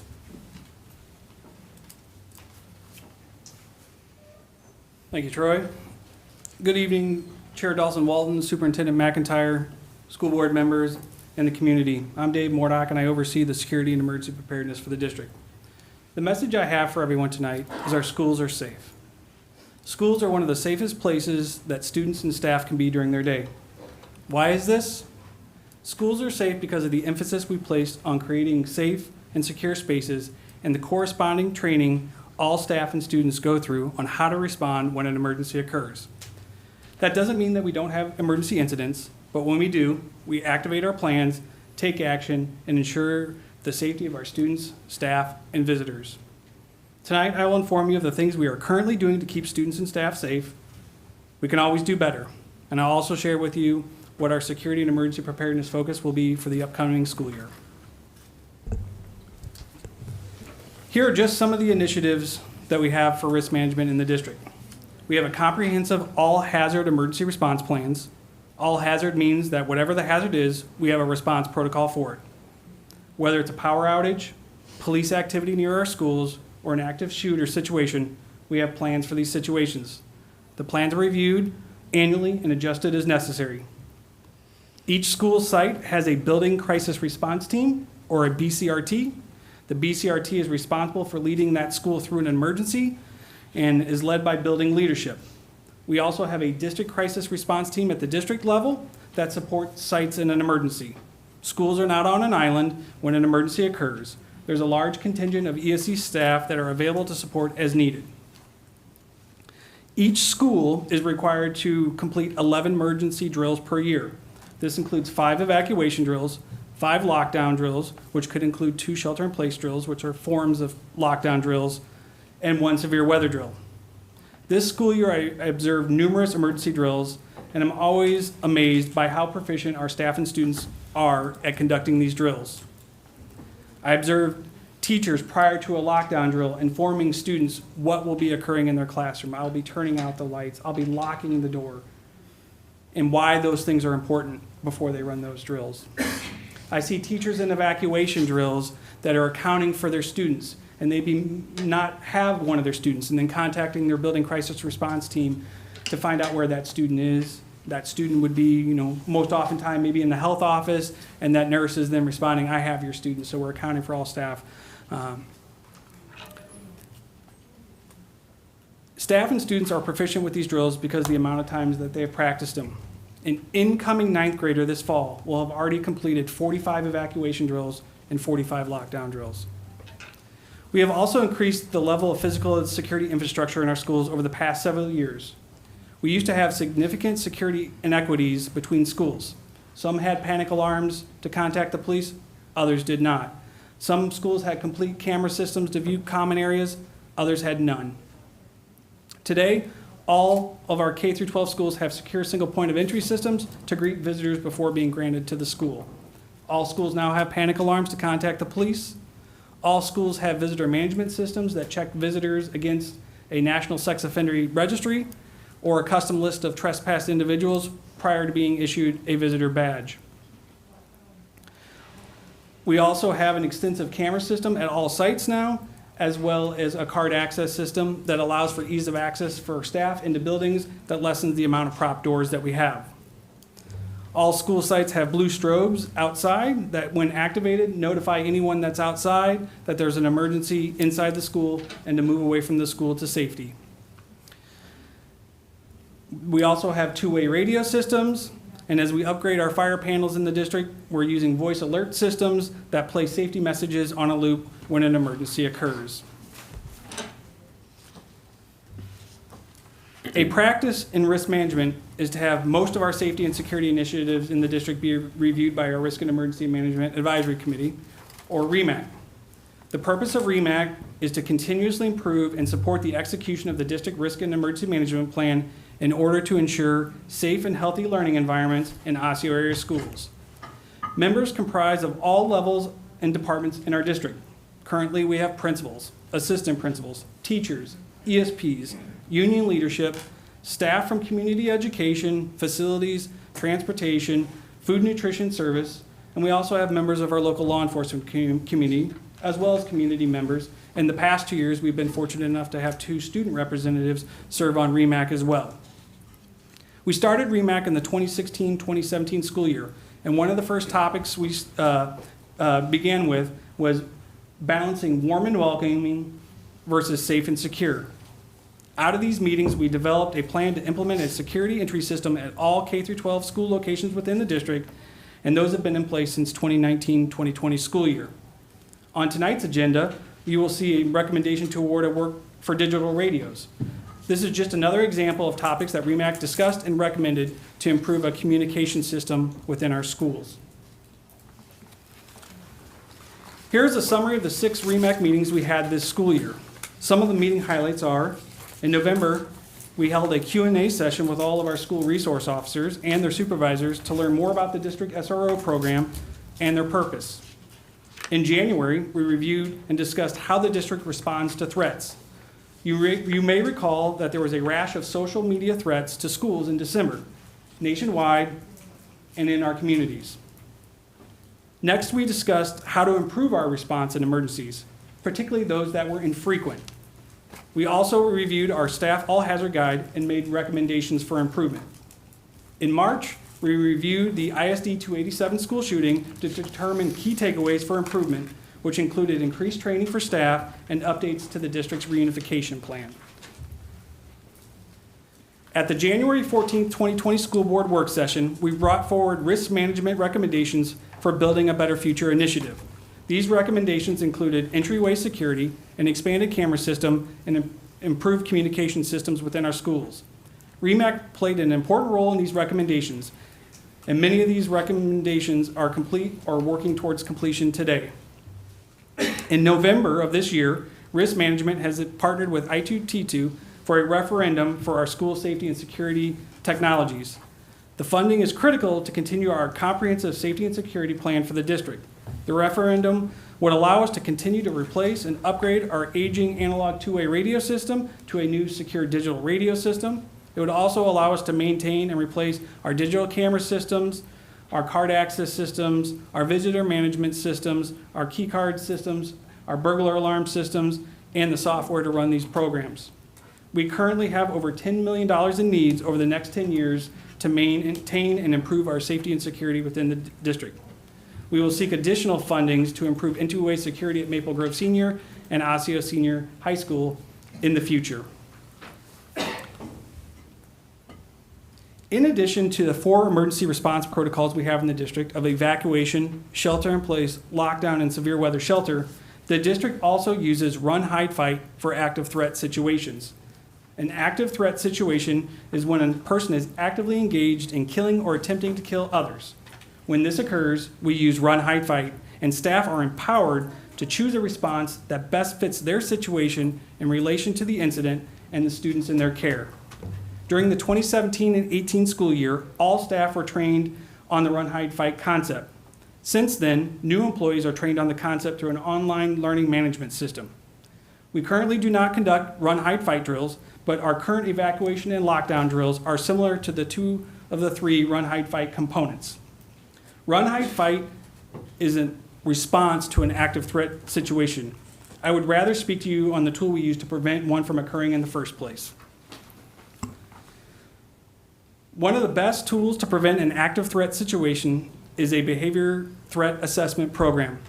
Since the 2019-2020 school year, the Risk Management Department has overseen our behavior threat assessment program in partnership with site leadership. Threat assessments themselves have been around since the 1990s, but it's only been in the last several years that there has been a push by the U.S. Secret Service and FBI to establish threat assessment programs in K-12 education. Displayed on the screen is the pathway to violence. In 2003 Secret Service study, Robert Fine stated, "People don't just snap. These are rare attacks and are the end result of an understandable and often discernible process of thinking and behavior. This suggests that responsible adults can gather information and intervene. In short, if we know what to look for, we can disrupt the process." The majority of people committing acts of targeted violence follow this pathway of violence. It usually starts with a grievance and violent thinking and then moves towards action as they follow the pathway. The earlier we can intervene with a person on this path, the better the outcome. A key finding in the 2021 Secret Service report on averting school-targeted violence was active threats are preventable when communities identify warning signs and intervene. A very high percentage of school shooters displayed concerning behaviors prior to the shooting and shared that intention about carrying out the attack with others. Risk management facilitates behavior threat assessments with a multidisciplinary team at the site. This team consists of site leadership, a students management specialist, a representative from student services, such as a social worker or counselor, or others that know the student. Did I mention school resource officers were part of that? All right. They are part of those as well. The goal of the assessment is to share what is known about the student in an effort to connect the dots. But first, before we can connect the dots, we need to collect the dots, and that requires information. The goal is not to determine if the student made a threat, but to determine if the student poses a threat. At the conclusion of the assessment, a safety plan is created to ensure the safety of all staff and students by implementing appropriate individualized management plan and supports to mitigate the identified risk. Students and staff are best positioned to identify and report concerning behaviors of their classmates. We encourage students to report these behaviors to a trusted adult at school, but if they prefer to remain anonymous, they can report this information to the district's Speak Up tip line. Anyone can report to a tip to the Speak Up tip line by either leaving a voicemail message at 763-391-8660 or by completing an online submission form that can be found at the bottom of any district webpage. As part of the REMAC recommendation, this spring, Emily worked on rebranding the tip line and ensuring that we have these flyers posted in all of our schools.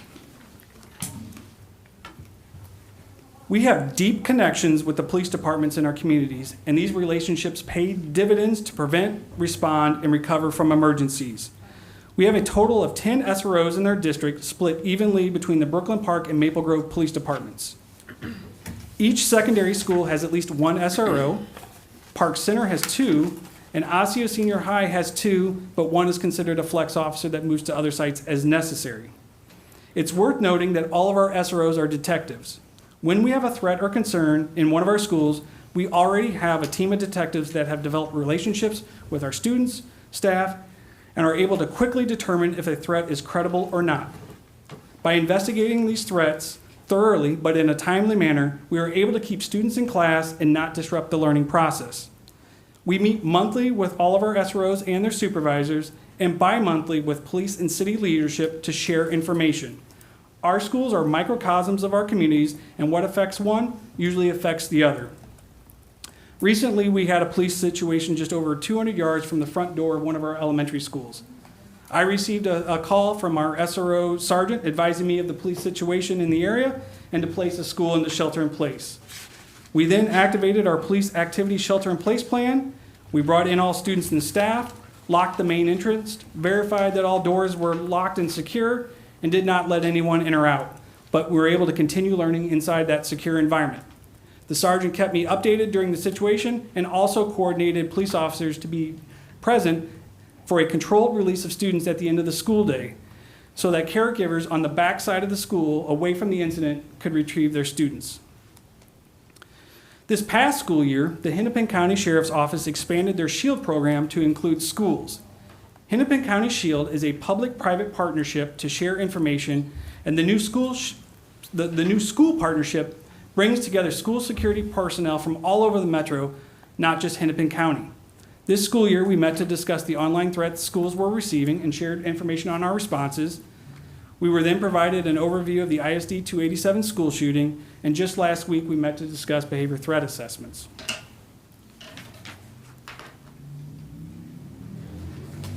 The past 2 years have been challenging for our scholars and staff. COVID has disrupted so much, and our priorities needed to shift.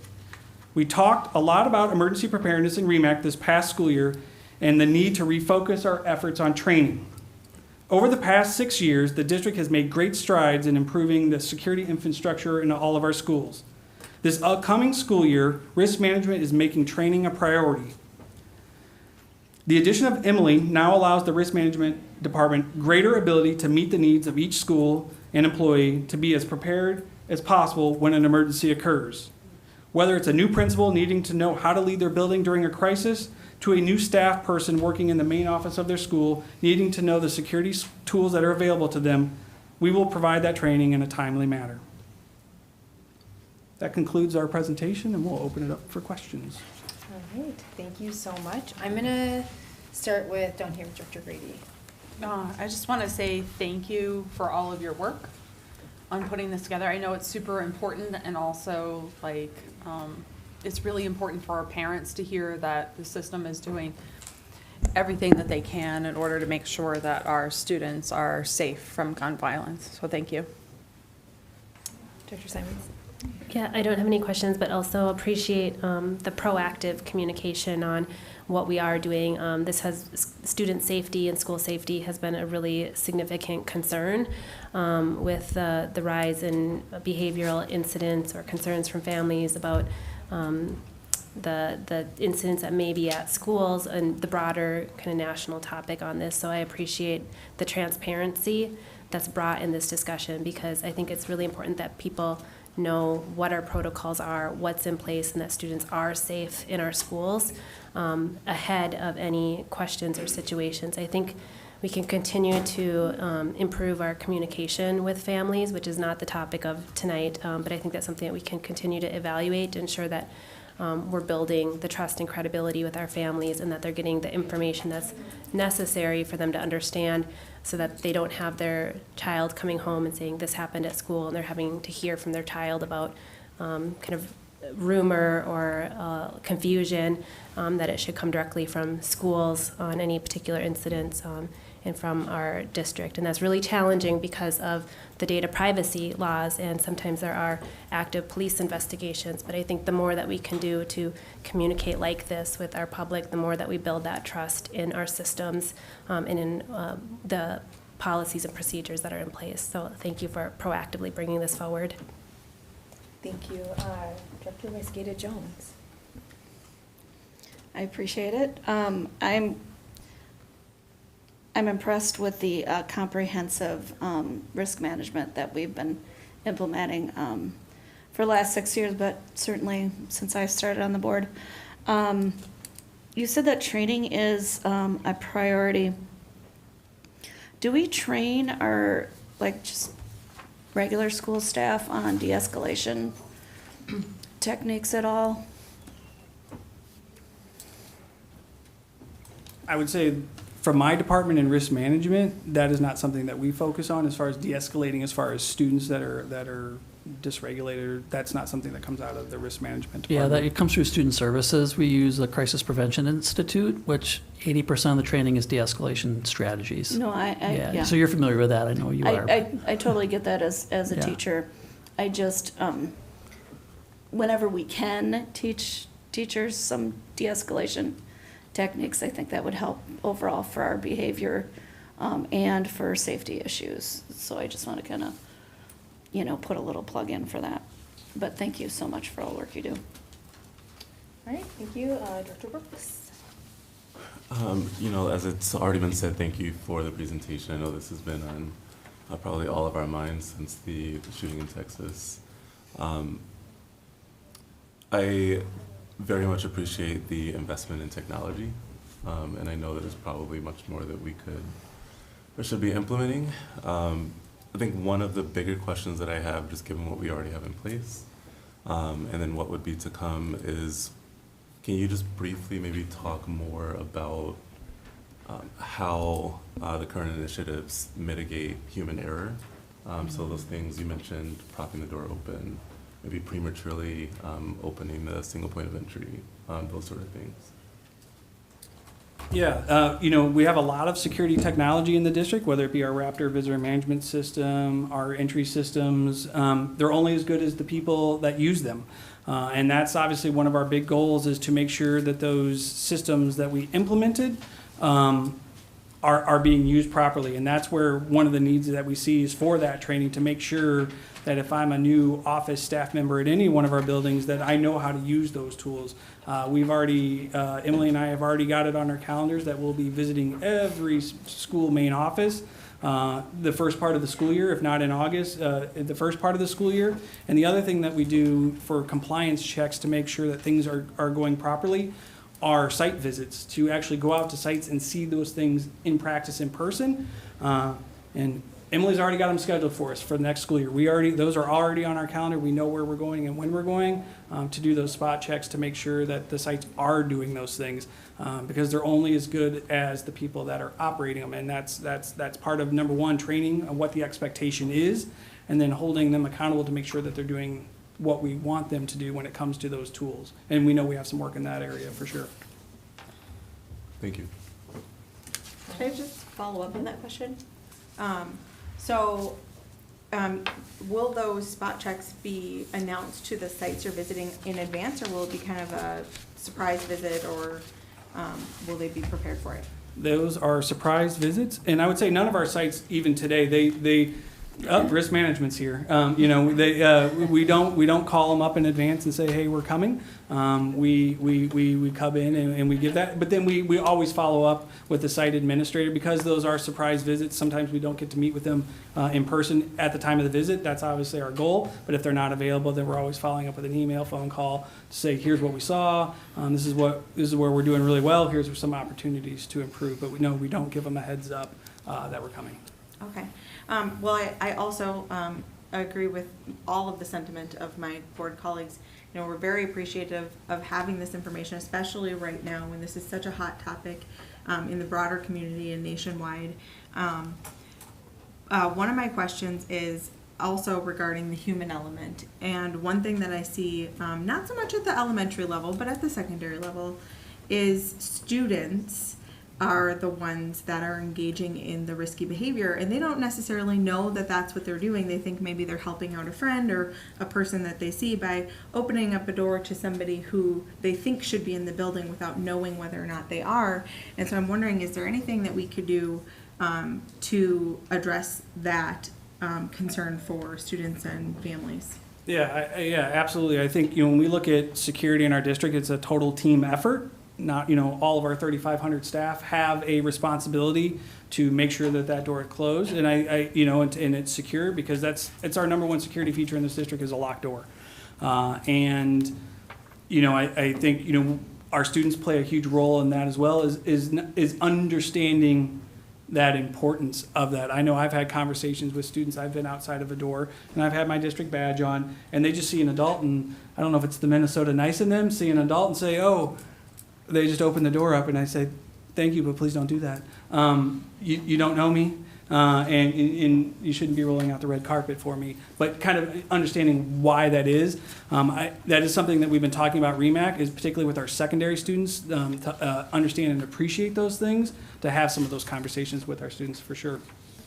I might add that it happens all the time in elementary as well. Yeah. Okay. Especially for if they're going outside the playground, they prop the door open on the way out, those kinds of things. Thank you for that addition. It really is important that we address it at all levels. I had a question and now it has escaped me. That's okay. It was like on the tip of my tongue. It was about kind of along the same lines. Well, I guess I'll have to email it to you and ask. Sorry, I can't remember it. So I just want to say that, I think what happened in Robb Elementary School, you can't even, it just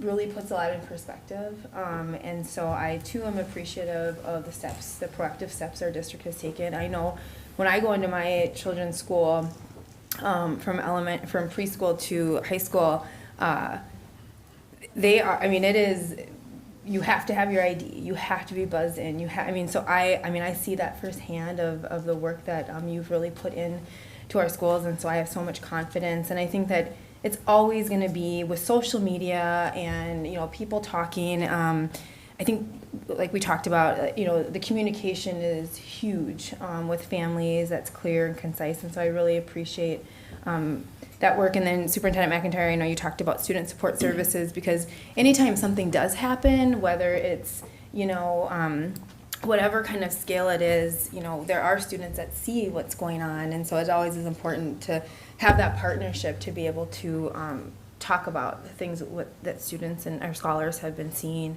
And I also just have to say, you know, schools can only, we can only do so much, and it really is our communities and also our families that have accountability to and to notice things as well. So thank you so much for this present. Are you remembered? I remembered. I did, yes. Okay. You reminded me. Good. Okay. So I have seen a number of social media videos going around of teachers who are young and they look trendy and cute, and they get offended when somebody asks them, hey, where are you going? Where's your hall pass? Or something like that. And I don't think that's necessarily happened in our district, but that in conjunction with high school students who are doing like shared time or moving between school sites for different programming, a lot of times certain staff is just used to them coming in, so they don't get stopped whether they're supposed to be there or not. And I guess what I'm wondering about is, are we doing any training for those front office staff so that they, or other staff too, just if they see an adult in the hallway or a student and they're not sure if this person is where they're supposed to be, to ask, but you know, in a non-confrontational way, but to feel comfortable saying, hey, wait, are you supposed to be here? And do we already do that for the majority of our staff? Great question. So I go back, I think it was the 2019, 2020 kind of back to school training that we did for staff. That was part of our learning management system. It addresses that, the need for all adults in the building to be wearing identification. Either they're wearing their staff badge or a visitor badge, and that to engage with anybody that we saw that did not have that badge, either to introduce themselves, escort them to the front office if they weren't comfortable with that, bring them to the main office. And now I think about that, that was actually that was also a reminder in this school year's that we just ended. It was a reminder in there. And on Thursday, I'm recording the back to school training for this coming school year, and I will assure you, I know it's already in there. So it's a constant reminder of.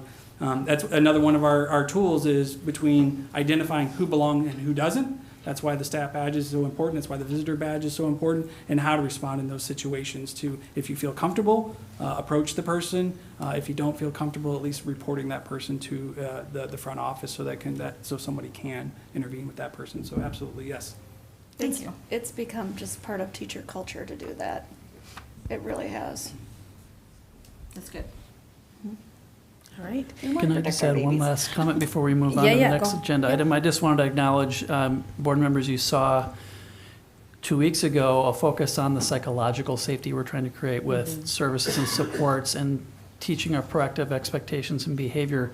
And I wanted tonight for you to see the physical safety work that happens a lot around our facilities and the strategies and protocols. And we believe strongly that we have to have a solid plan. It needs to act quickly and it needs to work, right? And that doesn't happen without, I think, Dave, you kind of covered it, a lot of practice. And then I think, Director Douglas, you asked a great question that one of you did around when afterwards we debrief and we go back and we go back through with our community partners, you know, what can we do better? What did we learn from that experience?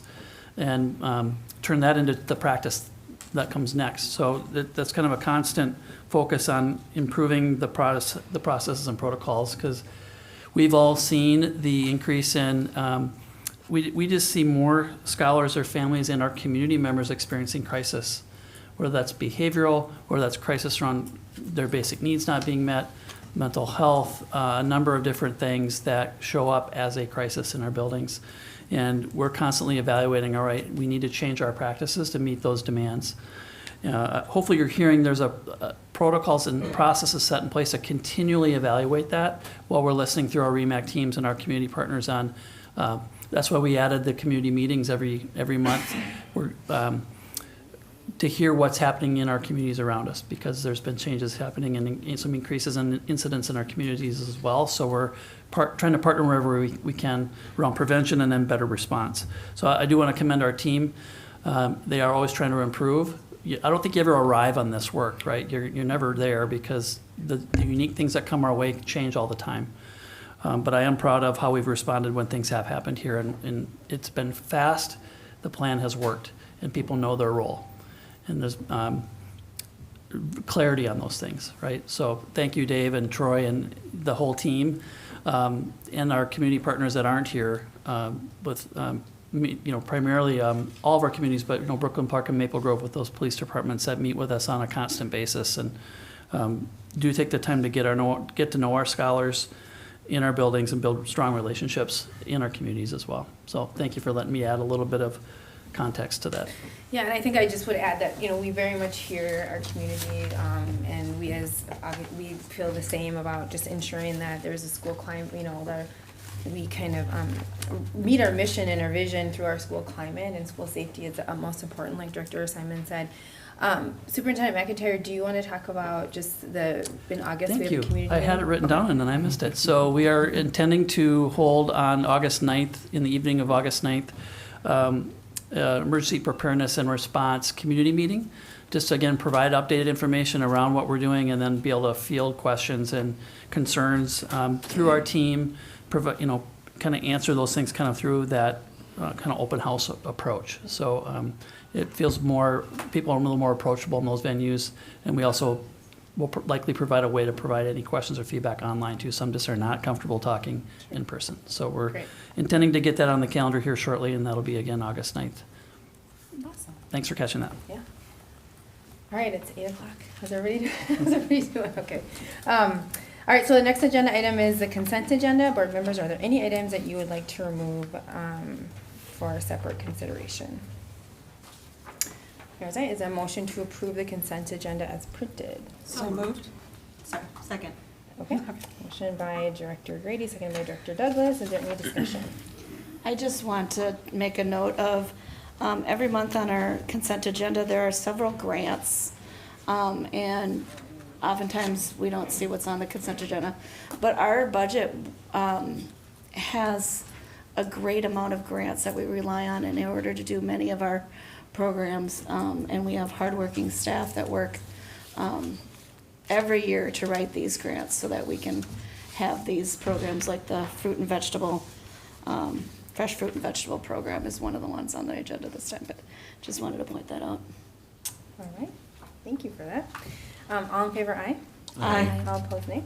Okay, motion passes 6-0.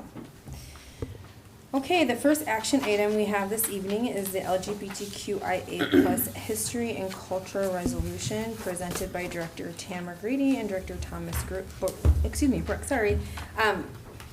Do either of you want to read the resolution?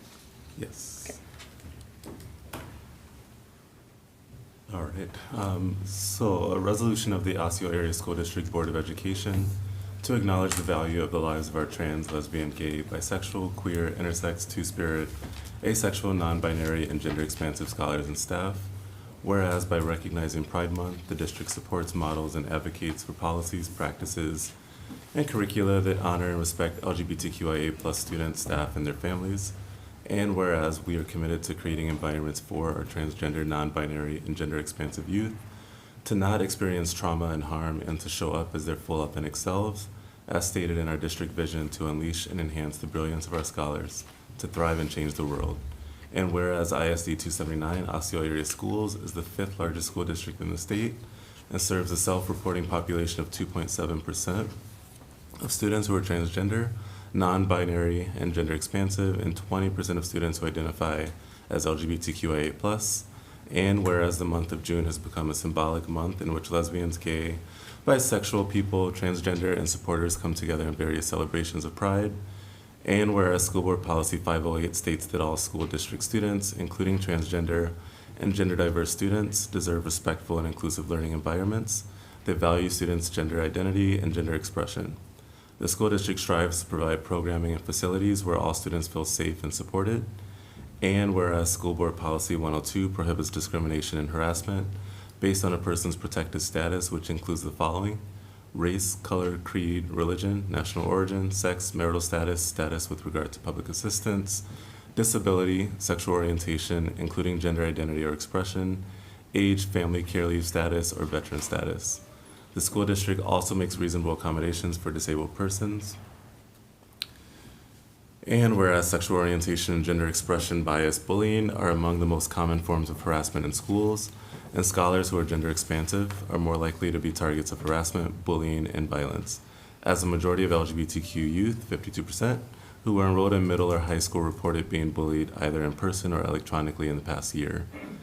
And whereas Osseo Area School seeks to eliminate transphobia and homophobia, and any form and is committed to examining our own practices, procedures, and policies to identify structural barriers that are embedded and perpetuated in the educational system. And whereas the problems of society are mirrored in schools, and these problems can only be fully addressed with the united effort of community and school coming together for the betterment of our students' future. And whereas in 1993, Minnesota amended its Human Rights Act to prohibit discrimination based on one's sexual orientation and/or gender identity in employment, housing, education, and public accommodations. And whereas Osseo School Board's strategic directions include the express goals to create safe, welcoming, and inclusive learning environments that foster global curiosity, belonging, innovation, and engagement, and address, acknowledge, and reduce systemic disparities, barriers, and inequities as we lead, develop, and align our district toward continuous improvement. And now, therefore be it resolved that the Independent School District 279 School Board supports the following district and department operational plans that value and support the lives of our lesbian, gay, bisexual, transgender, queer, non-binary, and gender expansive scholars. 1. Declaration of June as Pride Month. Osseo Area School Board declares June as Pride Month and directs the superintendent and all district staff to support policies, practices, and curricula that respect LGBTQIA+ students and their families in June and throughout the school year. 2. We recommit to practices within the Osseo School District that protect and affirm our transgender, non-binary, and gender expansive scholars. This includes the full implementation of our gender inclusion policy, support for gender sexuality alliances, GSAs, and queer straight alliances, QSAs, in our schools, professional development for all school staff, and gender-affirming curriculum and pedagogical practices. 3.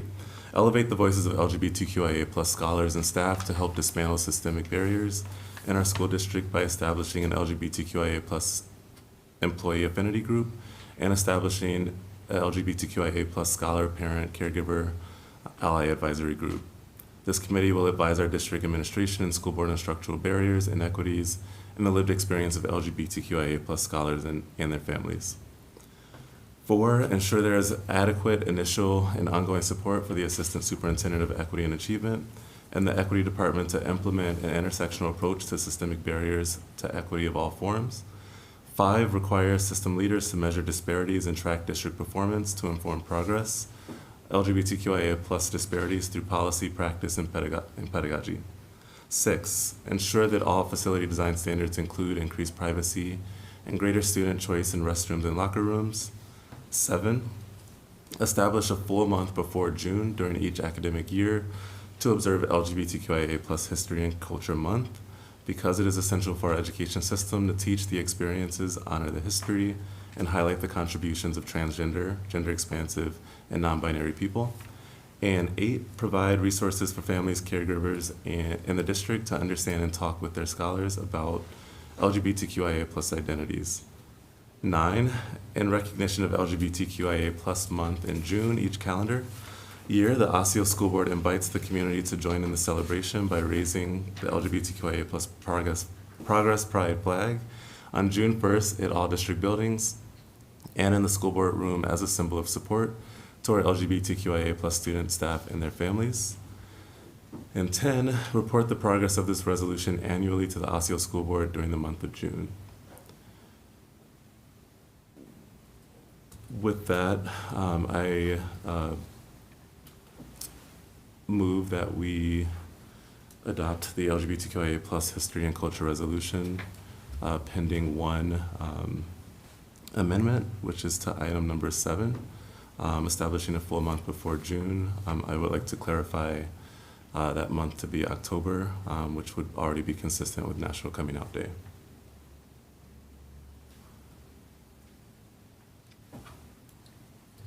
Okay, so we have the resolution before us. And you've made a motion to approve the LGBTQIA+ history and cultural resolution, amending, specifying the date, or the month. Correct. Okay. All right. Is there a second? I second that. Okay, motion by Director Brooks, second by Director Tamara Grady. I want to just, before we get started on this, there's a couple things that I just wanted to say, actually one thing, and that is, in January, so our board has talked at length about resolutions and how to go about bringing them forward and whether we should or shouldn't, and what's the protocol and what's the process. And we did spend at length time talking about what that would look like. And so I wanted to remind everyone that in January, our board did approve a protocol for bringing a resolution forth to our district. And it's things, when you look at it, is aligned with our strategic direction. It does align with district board values.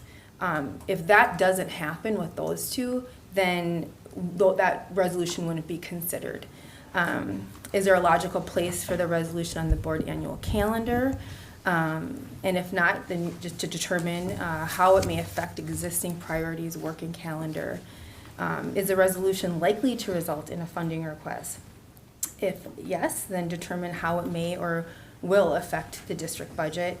And has this resolution been informed with input from our school district communities, scholars, staff, and then looking at, then it's considered delayed until communities have been included, informed, and ultimately then forward to the chair and superintendent for review and placement on the board calendar. So I do want people to know we agreed on the process. I would, with that in mind, our discussion tonight is not to deflect on the process. It's really about the resolution, whether there's support for the resolution or not support for the resolution. And with that, what I'm going to do is also, we are going to let each board member speak once, and then we are going to move for a vote. So I'm going to start, since I started with you, I'm going to start with Director Douglas. Okay. I had prepared some comments, but throughout listening to everybody, I feel like I'm going to shift gears and go off script. So please forgive me if I stumble over my words or I repeat something or whatever. I just decided while listening that I needed to take a different approach. But I do want to start by saying that I am very appreciative of the conversation that I had with Director Grady prior to coming to our meeting here today. We were able to have I believe, a healthy discussion about the resolution, and we were able to establish that we're both really passionate about addressing bullying and harassment in our schools.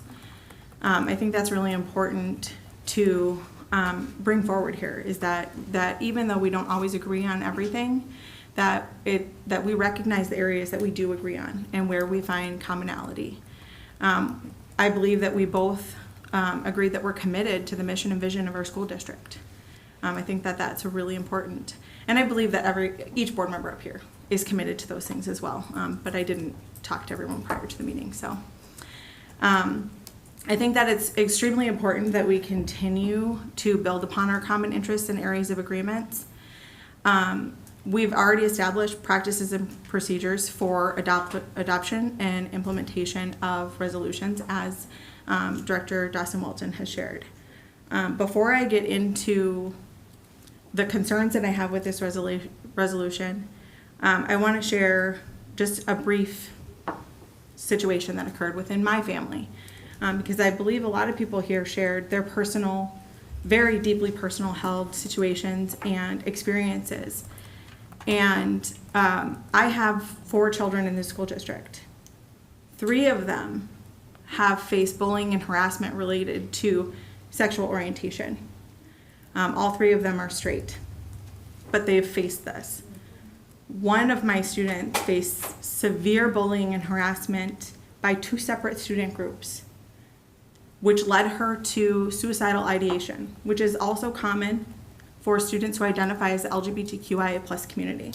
So I want to share that I understand that that's a very real concern for parents and students on this topic.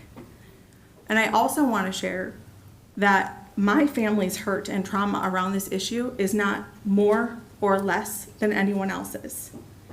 I don't want to detract from anyone else's experiences. I just want to share that we all have experiences. And so I just want to share that before I go into my other comments, that I am coming from a place of love and respect and compassion for everyone in this room and everyone watching. The concerns that I have, though, as Director Dawson Malton has shared, is that, about the funding. This resolution does commit funds indirectly to the 10, not all 10 of the items, but several of the 10 declarations. And it has not been well established within the policy where that money will come from, or how it will be allocated, or at what duration it will be allocated. I do appreciate certain aspects of it, for example, the data collecting. I think that's really important that we know exactly what we're talking about before we jump into creating policies and procedures. But we do already have a process by which to add items into our existing processes to support these initiatives. And I believe that we're going about it the wrong way. I think that we should be using the systems that we have in place, the PAIR process, for example, where we can bring forward new things that we're going to commit money to, where we evaluate how this will be paid for, what funding stream is it coming from, and how are we going to evaluate its effectiveness and appropriateness to continue its use within our district, as we do many other things. The curriculum component of it, I feel, is quite vague, and I would appreciate more transparency around what curriculum are we talking about. Is there a specific curriculum, or are we talking about embedding into existing curriculum new information? Is it a change to curriculum, or is it existing already? I think that that's really important to know already, and what type of curriculum will be implemented and at what levels.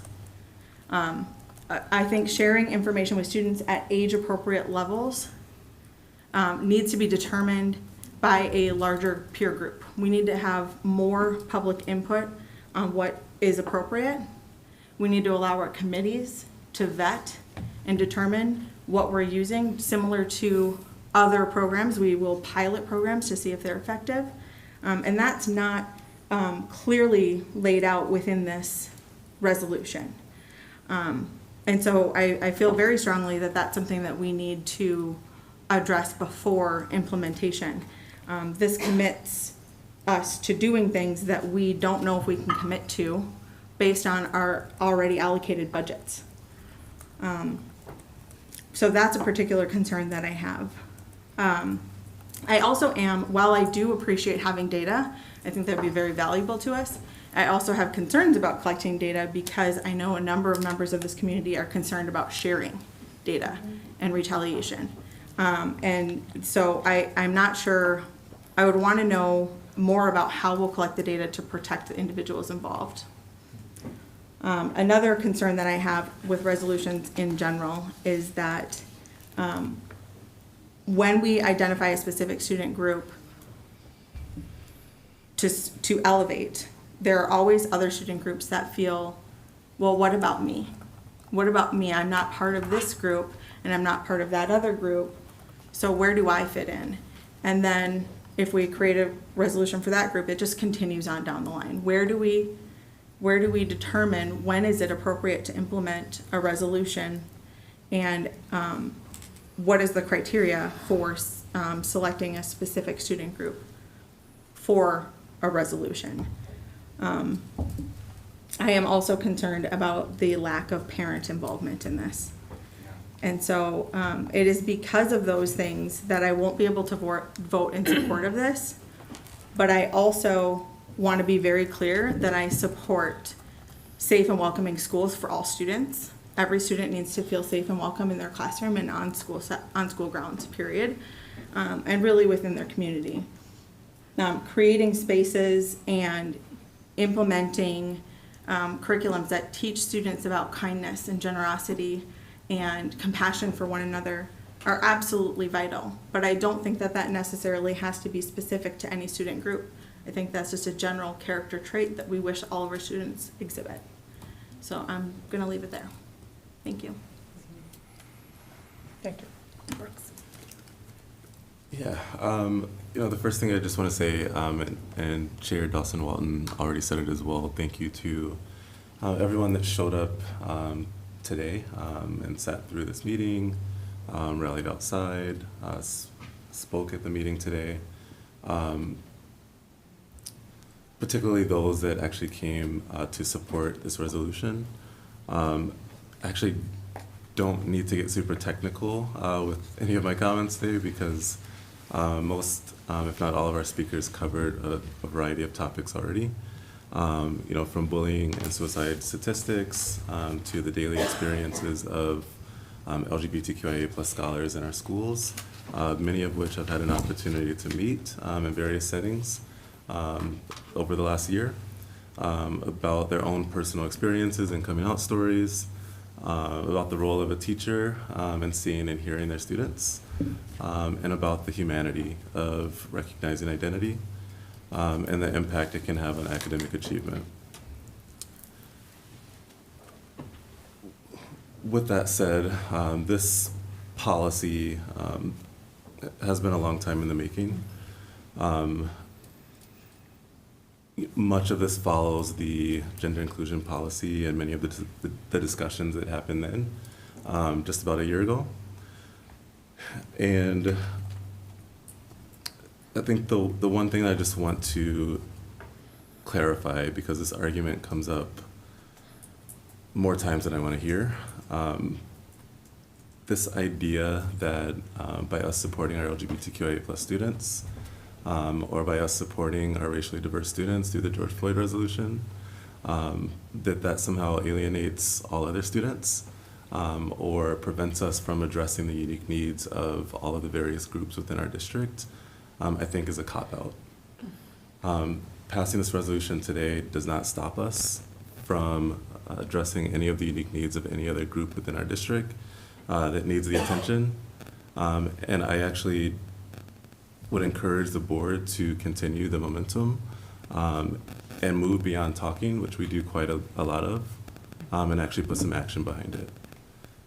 This resolution today is very consistent with many of the comments I've heard from all of the school board members and the board as a whole.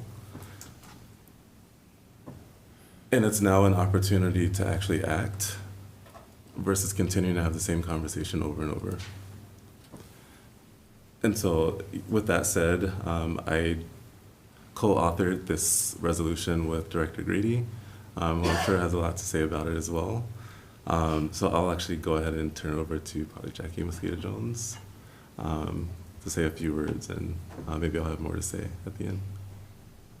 You only get one turn. Is that right? Yeah. I'm good with that. Okay. I just want to make sure you said I'm good everything with you that. said. Okay.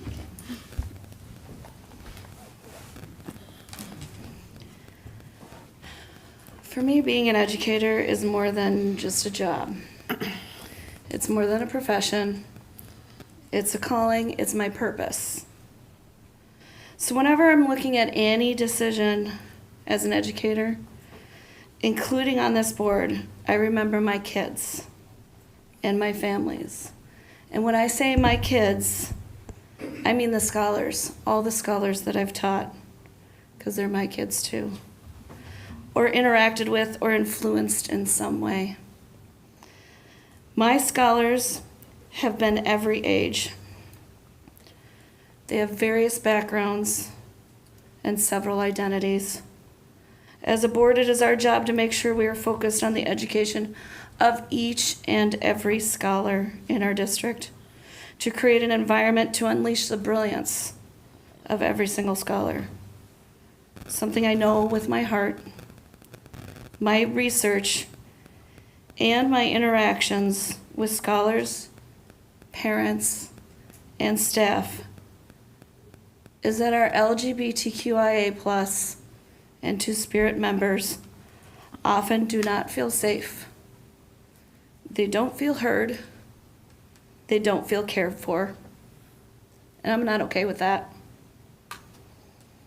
I've listened to many of our school family members who identify as LGBTQIA+ on my time at the board and as an educator for 30 years. And what I have heard consistently is that in order to feel safe and to truly grow, we need to have an inclusive, welcoming environment, true representation, safe places including affinity groups, and environments with visual symbols showing that support. To our LGBTQI+ community, as the only cis straight person in my immediate family, I want you to know that I love you. I love you for who you are, and I love you for how you identity. You all have intrinsic value. The difficult thing about my various roles in education is that I take things personally. I take it personally because each and every one of you matter. The best thing about taking these things personally is that the research supports academic success through relationships. I know we hear that all the time, but I'm still going to say it again. We are successful through and with relationships. Relationships that feel safe and validating. 3 of our core values for our district and our strategic plan are inclusion, belonging, and intrinsic value. I'm ready to show the action behind those values. In 1999, I was a parent educator in this district. I asked to start a parent affinity group for LGBTQI families. I was told no, not going to happen. I asked several times before I left for another district. 23 years later, I am grateful for this opportunity to vote yes to this resolution. Thank you. Director Simons. Sure. I have several questions and comments on the proposed resolution in terms of the process, the appropriateness of creating action items, and how we conduct our work and our decision-making and the content of the action items themselves. So before I do communicate those questions, which I don't know that we'll have answers to, or comments, I do want to highlight that one of the great things about this board is that we do have a lot of areas that we've anchored to and agreed upon, as Director Douglas identified. And in the strategic plan, there was a vigorous engagement in the development of our values in honor and integrity and belonging and inclusion, innovation and excellence, transparency, and intrinsic value. So we have a really strong place of where we have common foundational elements, though how those are executed and operationalized, I think there can be difference of opinion and perspective in that. So I think that's a really positive place to start from. I think another element, if you had read the letters that we have coming in from many people, a common theme has been that support for an environment where there is no bullying, no harassment, where all students are valued and respected. And as a community, if we are all articulating that together, we can create some significant change and accountability for ourselves, for our own children in our education environments, and with each other. So I think that is something that regardless of where this particular issue, where people have questions or concerns about, I think that is something that we have to leave here today with a common commitment to continue that work. And I think that in our student support conversation, that came to the forefront. And I think in our safety conversation and public conversation in August, I think that's another place for us to continue that work as a community with that in common across everybody. So from that perspective, I think we have a positive place to start. I've been very consistent in communicating my perspective on resolutions and the appropriateness of their purpose and use, especially pertaining to action items that are not clear in how they would be implemented or funded. The board has processes by which we develop, review, and vet initiatives and implementation. This resolution bypasses all of those processes for conducting our board work. I did vote for the recent resolution denouncing racism at sporting events and contributed to that language as an appropriate board statement via resolution. So with that, I had a question. I don't know if it's appropriate, so if we're not going to respond to questions, that's okay too. But I did notice in the Brooklyn Park Human Rights Commission, the letter that they sent us indicated that they voted on this resolution on June 16th. This resolution was released to the public and our stakeholders on Friday, June 17th. So I have a little bit of question or clarity on who provided input to this resolution or who was it previewed with that had the opportunity to weigh in before it was published to our own constituents. And if that's not an appropriate question, that's okay. You don't have to answer, but I do feel that it's important that that be pointed out and that I think we need to be aware of those considerations going forward when we're talking about board content, board resolutions, board decision-making, and public transparency.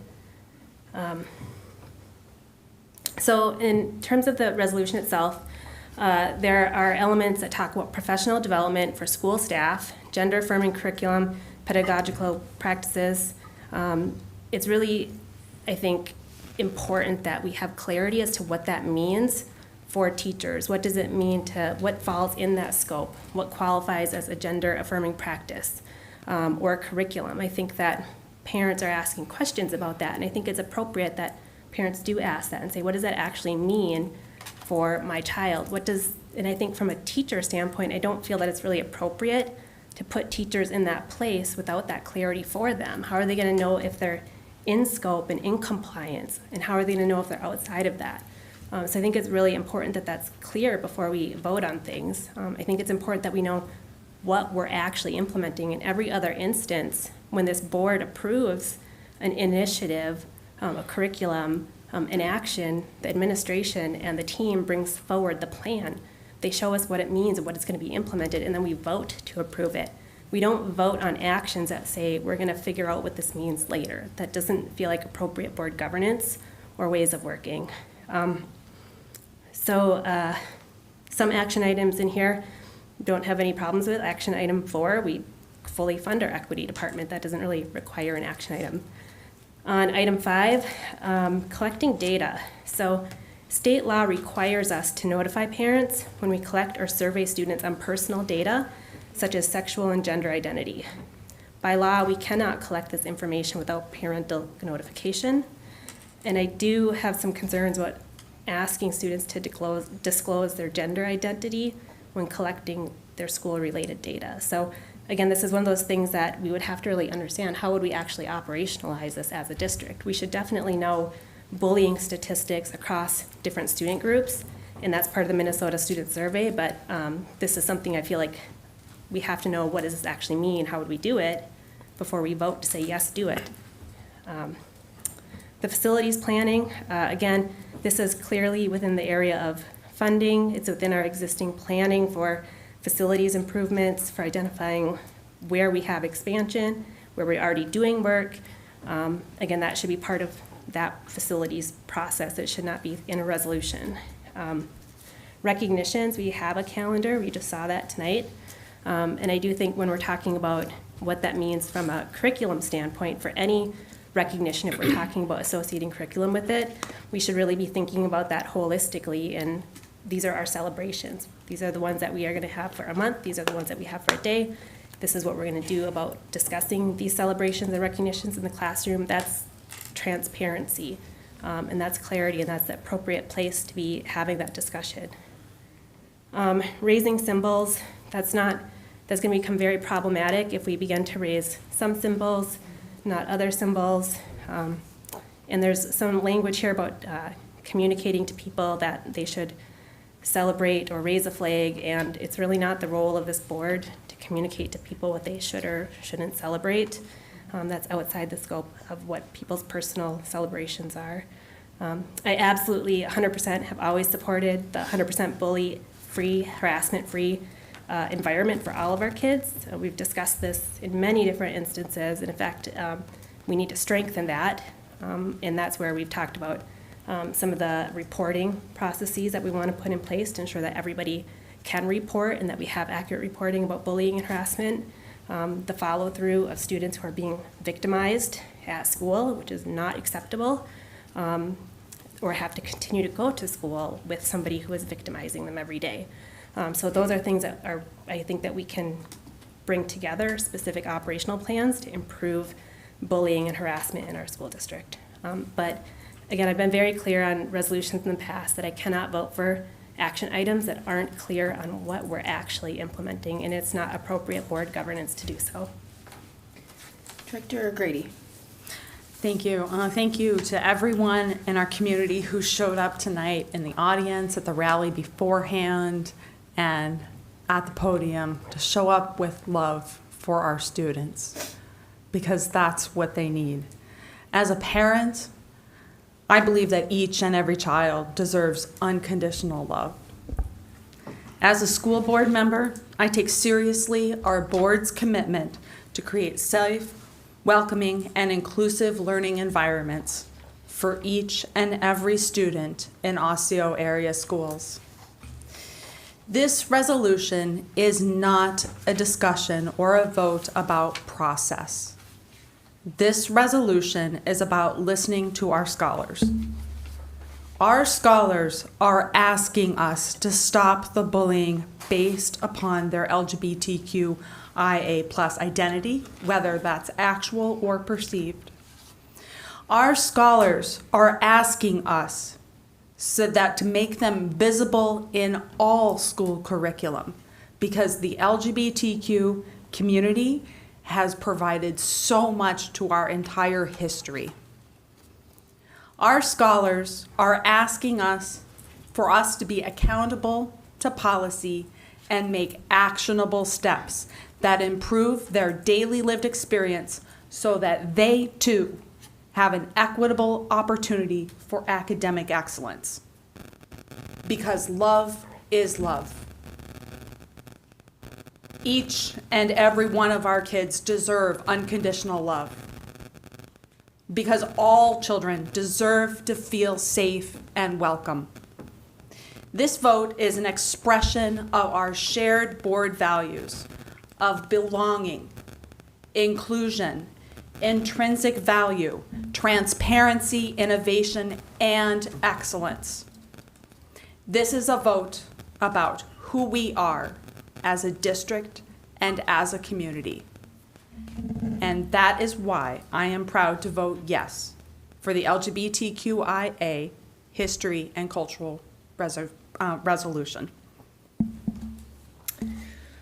All right. Well, I think that I often go back to our vision statement because I think it's so great. And what we commit to is to unleash the brilliance of our scholars and enhance the brilliance of our scholars so they can go and change the world. It's important as a public school to be a place where everyone, each and every scholar, has the opportunity to learn in a safe environment, in a welcoming environment. When I think about our strategic, directions and values, it's about belonging. That's one common thread. We know that when you have a sense of belonging, you're able to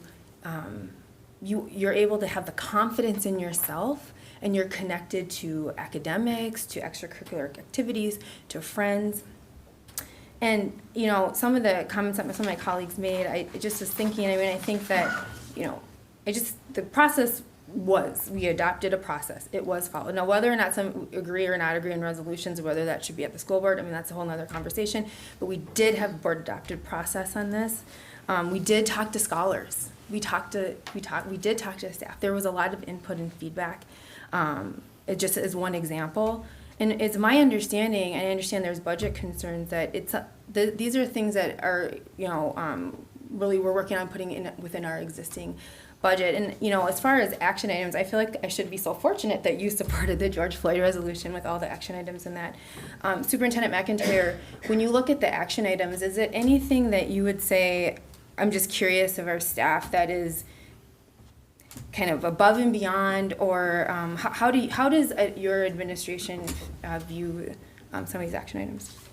Well, once the board sets the direction for us in this, it's our job as management to operationalize it. So and I've shared that we'll need some time we have processes that you've all referred to that. We'll use those existing processes to figure out where things can, you know, be integrated in, and should we need additional resources to do that, we'll come back to the board for that, right? So we will use the, similar to other resolutions or similar to how we set our priorities or our initiatives, our team now has work to do, if you set this direction, to operationalize this at the department level, and then what does that begin to look like at the building level, in consistency with our policies and procedures that already exist. So a lot of people were talking about curriculum. We are obligated to follow those processes and procedures as we reevaluate our curriculum. Same way we do with reading, same way we do with math, same way we do with science. We will follow those same processes. So I think some of the things in here probably can be implemented quickly, and others will take longer because it takes time to evaluate and develop and go through the implementation process that was mentioned earlier.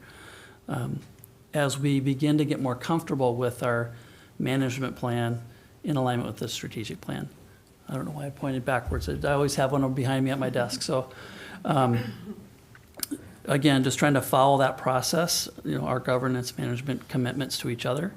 And that's now, once you set that expectation, now it's our job to operationalize that and come back and report back on it like we do in many other areas. So I hope I answered your question.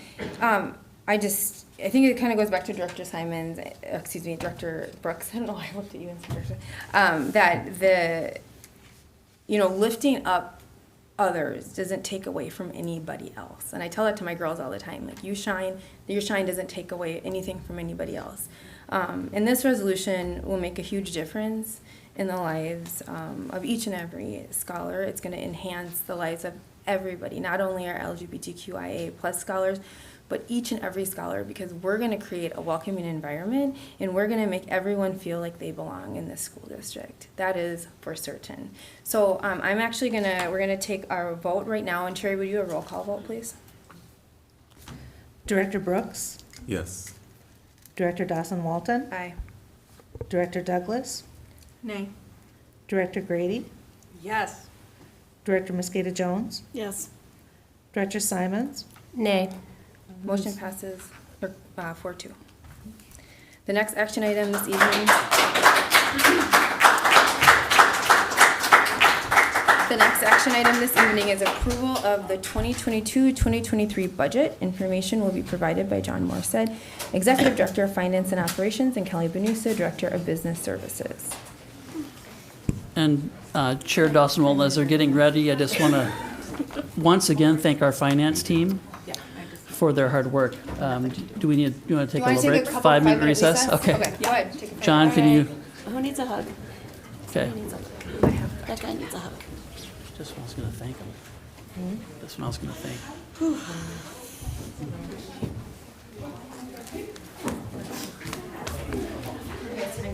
Well, I see my healers here too.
Is my mic even on? No. I should have taken the grape. I just put a watermelon in my mouth. Director Grady, please come.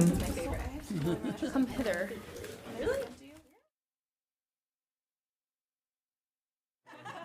We used to at our work sessions. We brought snacks. Yeah. Well, we can get back to that. can I introduce the group? Well, yeah, I mean, this is the moment we've all been. This is the moment we've all been waiting for. Clearly, our budget is a big draw. But we all know the critical importance of this, and I just want to point out all the work that's culminating today in this decision you have in front of you. And I want to thank our finance team and so many others that have worked through this process. It's been a bit of a roller coaster ride with all the different funding changes and adjustments. So I just wanted to commend the hard work of our team and say to you, the three of you, and I know so many others behind the scenes, thanks for the work session, presentation, and leading us to tonight for the action item. Thank you, and I would echo that because Superintendent McIntyre pretty much just stole what my introduction was. But again, a big thank you to the Business Services team, Director Benusa, Mike Hewler, Michelle Larson, the entire Business Services team, but also our building leaders and the budget managers. This is a very collaborative process, obviously. We spent over 9 months working on this budget to get to today. So it's a labor of love, but we're here to present you with what the 2022-23 budget will look like going forward. So with that, I will simply turn it over to Kelly Benusa, who will walk us through.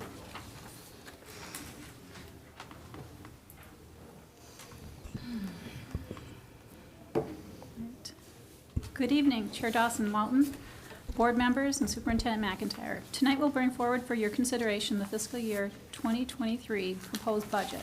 This budget by process design is directly linked to our strategic plan and provides resources necessary to support our strategic priority work.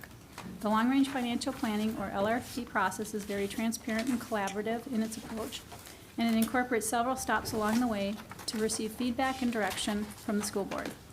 The budget before you incorporates all the school board's input.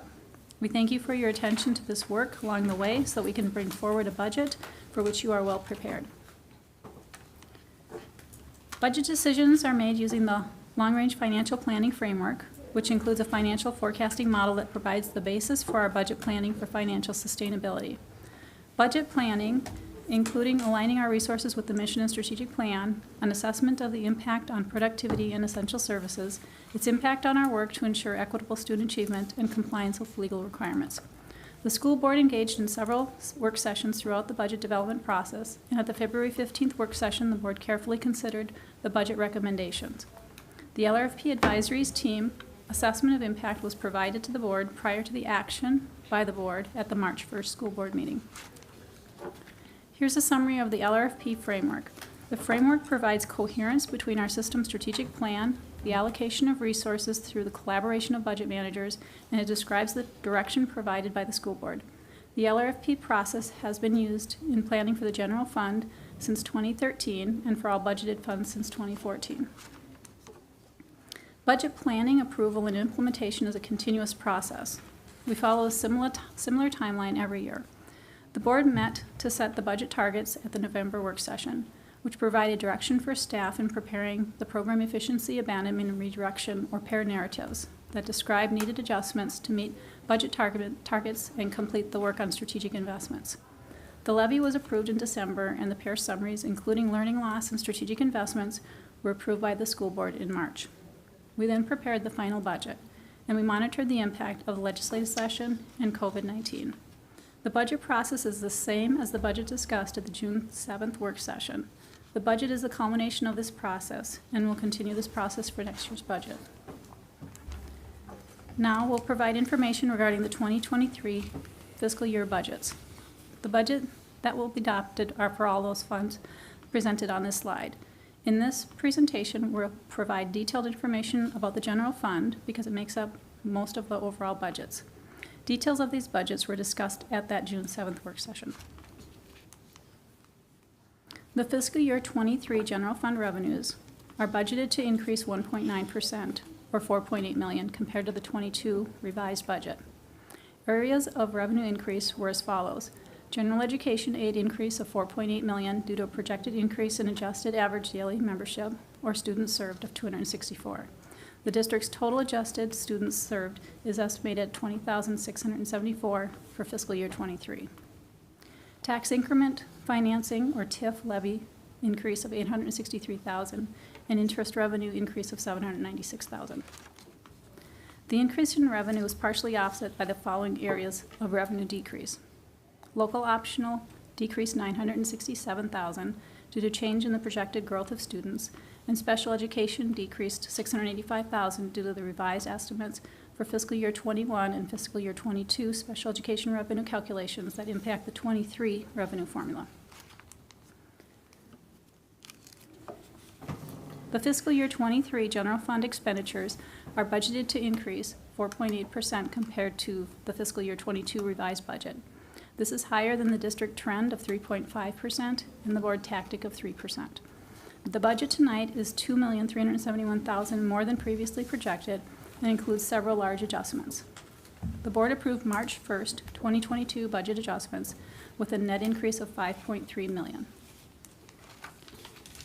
Also included in the expenditures are the board-approved March 1st, 2022 fiscal year 2022 mid-year budget adjustment, one-time savings of $6.5 million, which are included in the 23 adopted budget. We transferred expenditures to ESSER 3 80% portion for federal funds to sustain programs and services of $9.4 million for fiscal year 23 and 24, which will need to be added back to the budget for fiscal year 25. And the board approved fiscal year 23 $750 stipends for staff of $1.9 million. The net effect of the revenue and expenditure budget variance on the proposed general fund budget results in an anticipated operating deficit of $14.2 million for fiscal year 23. The fiscal year 23 ending fund balance is projected to be 26.1% of annual expenditures, or $72 million. The proposed fund balance is slightly lower than was anticipated in February. Board policy recommends a minimum fund balance of 5%, which we are in compliance with in this proposed budget. Next, we'll review the 5-year financial projection for the general fund. This is the high-level visual graphic for the financial forecast that was shared at the June 7th work session. There are 3 sections to the projection. The top section shows the revenue expenditure differences, fund balances, and fund balance percentage for a 7-year window that begins with our most recent audited financials, fiscal year 21, the current year revised budget, the proposed budget for fiscal year 23, and projections for fiscal years 2024 through fiscal years 2027. You'll see some operational adjustments under the chart. This line is to highlight any needed adjustments. However, these numbers have already been included with the expenditures listed above, and the total for all years is listed to the right. The assumptions section shows the revenue and expenditures that were previously discussed being used in fiscal year 2024 through 2027. The next section shows the budget projection for revenues in blue and expenditures in red. The trend line of those same colors shows the general trajectory of each of those items. As you can see, expenditures are projected to outpace revenues. The final section looks at the fund balance projection for that same time period. The green bar represents our actual and projected fund balances for each year. The orange bar represents the minimum required for our fund balance of 5%, as set in board policy. Again, the trend line shows the trajectory of the fund balances related to that minimum. As you can see, the operational reductions noted above are needed in order to maintain the board-required minimum fund balance of 5% in 2027. We're planning for operational reductions of $5 million for fiscal year 24, $7 million for fiscal year 25. This is the fiscal year we'll need to add back those expenses that were covered with those federal funds for fiscal year 23 and 24, and then $9 million for fiscal year 2026, followed by $12 million for 2027, for a total of $33 million in reductions over those next 4 years. So to provide some context again, without the operational reductions, our fund balance would go negative in fiscal year 2026 by 5.1%, which would put us in statutory operating debt, or SOD. Fiscal year 27 would be a negative 17.7%, and districts in SOD are required to file detailed plans that must be approved by MDE on how they plan to get out of debt. This slide is a summary of all 5 fund budgets. to be adopted for this fiscal year 2023. The general fund shown in the blue has already been discussed and is just included for comparison purposes. The food nutrition service fund is the red column. The decrease in revenue is due to operating under the National School Lunch Program rather than the Seamless Summer Option Program for fiscal year 2023. Overall, the food nutrition services fund balance is projected to decrease by about $1.4 million. The community service fund is the green column. Overall, community service fund is projected to increase $449,000.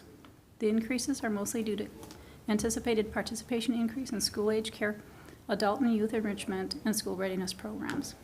The increase in expenditures is due to a combination of anticipated participation increases in programs, an increasing budget capacity of $500,000 of expenditures that were funded with federal funds for fiscal year 2022, and $320,000 for adding back 2 program managers and 1 administrative education support professional position that were eliminated during the COVID-19 pandemic.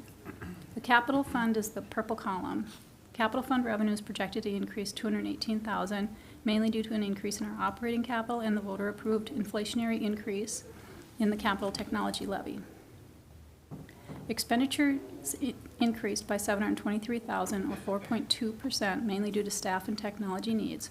This change results in a planned reduction in the capital fund balance of $1.9 million.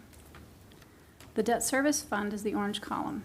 The 5% decrease in revenue in the debt service fund reflects the required levies for ongoing debt service payments.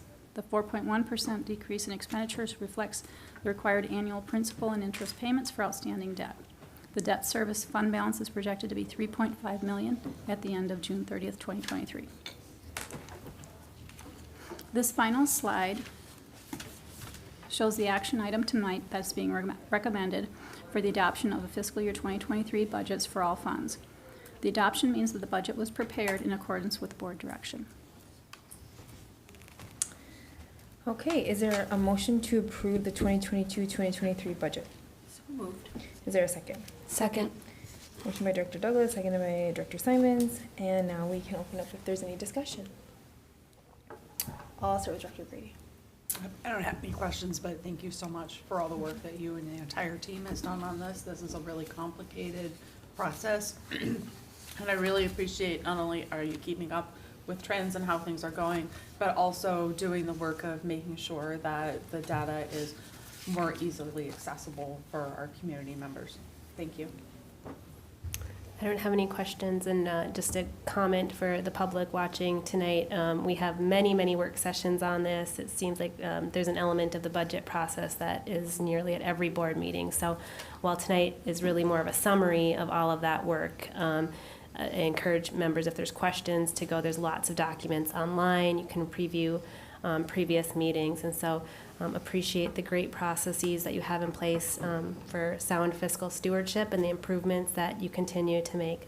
It's fantastic for our district, and it results in us being in a strong position that not a lot of other districts find themselves in today. So thank you, I appreciate it.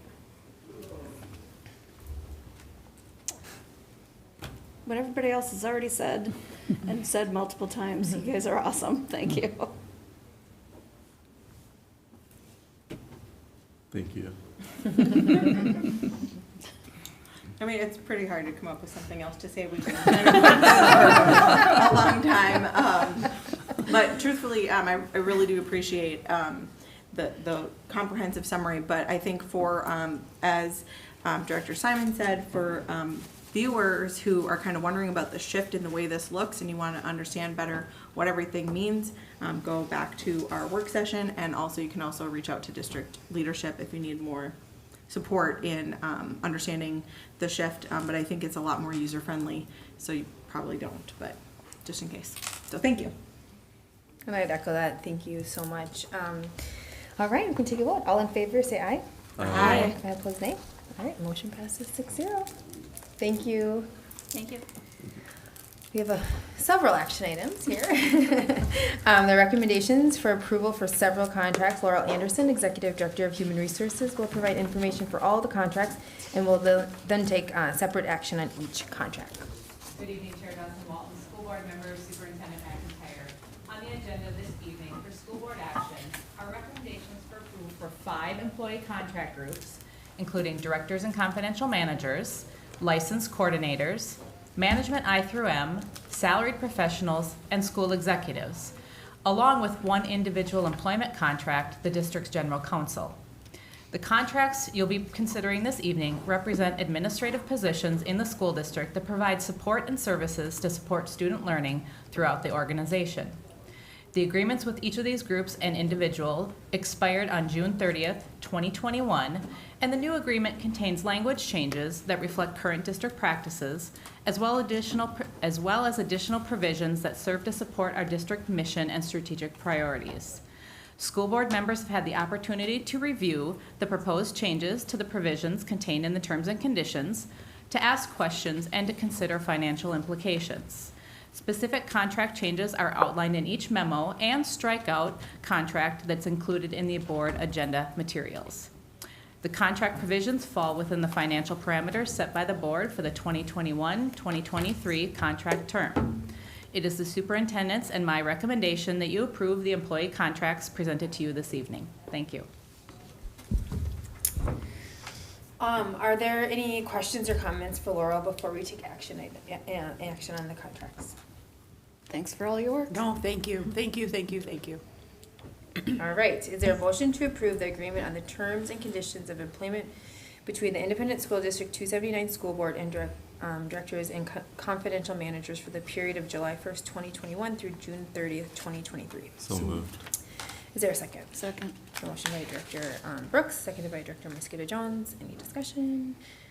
All in favor, aye? Aye. All opposed, nay. All right, passes 6-0. Is there a motion to approve the agreement on the terms and conditions of employment between the Independent School District 279 School Board and licensed contractors for the period of July 1st, 2021 through June 30th, 2023? So moved. Second. All right, motion by Director Simon, seconded by Director Douglas. Is there any discussion on this? All in favor, aye? Aye. All opposed, nay. Okay, motion passes 6-0. Is there a motion to approve the agreement on the terms and conditions of employment between the Independent School District 279 School Board and management professionals I through M for the period of July 1st, 2021 through June 30th, 2023? So moved. Is there a second? Second. Okay, motion by Director Mosquito Jones, seconded by Director Brooks. Is there any discussion? All in favor, aye? Aye. Aye. All opposed, nay. Motion passes 6-0. Is there a motion to approve the agreement on the terms and conditions of employment between the Independent School District 279 School Board and salaried professionals for the period of July 1st, 2021 through June 30th, 2023? So moved. Is there a second? Second. Seconded, motion by Director Grady, seconded by Director Douglas. Is there any discussion on this? All in favor, aye? Aye. All opposed, nay. Motion passes 6-0. And finally, is there a motion to approve the agreement? Is there a motion to approve the agreement on the terms and conditions of employment between the Independent School District 279 School Board and school executives for the period of July 1st, 2021 through June 30th, 2023? So moved. Is there a Second. Okay, motion by Director Douglas, seconded by Director Grady. Is there any discussion on this? All in favor, aye? Aye. All opposed, nay. All right, motion passes 6-0. Is there a motion to approve the agreement on the terms and conditions of employment between the Independent School District 279 School Board and Tim Palmetier, District General Counsel for the period of July 1st, 2021 through June 30th, 2023? So moved. Nice. Is there a second? Second. Motion by, let's say, Director Mosquito Jones. We all seconded liked by, him. Director Simons. Is there any discussion? Okay, all in favor say aye. Aye. All opposed, nay. Motion passes 6-0. Our final action item is gifts to the district. Is there a motion to approve the gifts to the district totaling $134,285.22? So moved. Is there a second? Second. Motion by Director Grady, seconded by Director Brooks. Any discussion? Thank you. Right? Thank you. All in favor say aye. Aye. Aye. All opposed, nay. Motion passes 6-0, and we really do truly thank you very much. All right, our last agenda item is adjournment. Do we have a motion to adjourn? So moved. So moved. Is there a second? Second. Okay, motion by, Director Grady, second by Director Douglas. All in favor say aye. Aye. All opposed, nay. Motion passes 6-0. Meeting is adjourned at 9:09 p.m. I really didn't think that we were gonna get done by 9.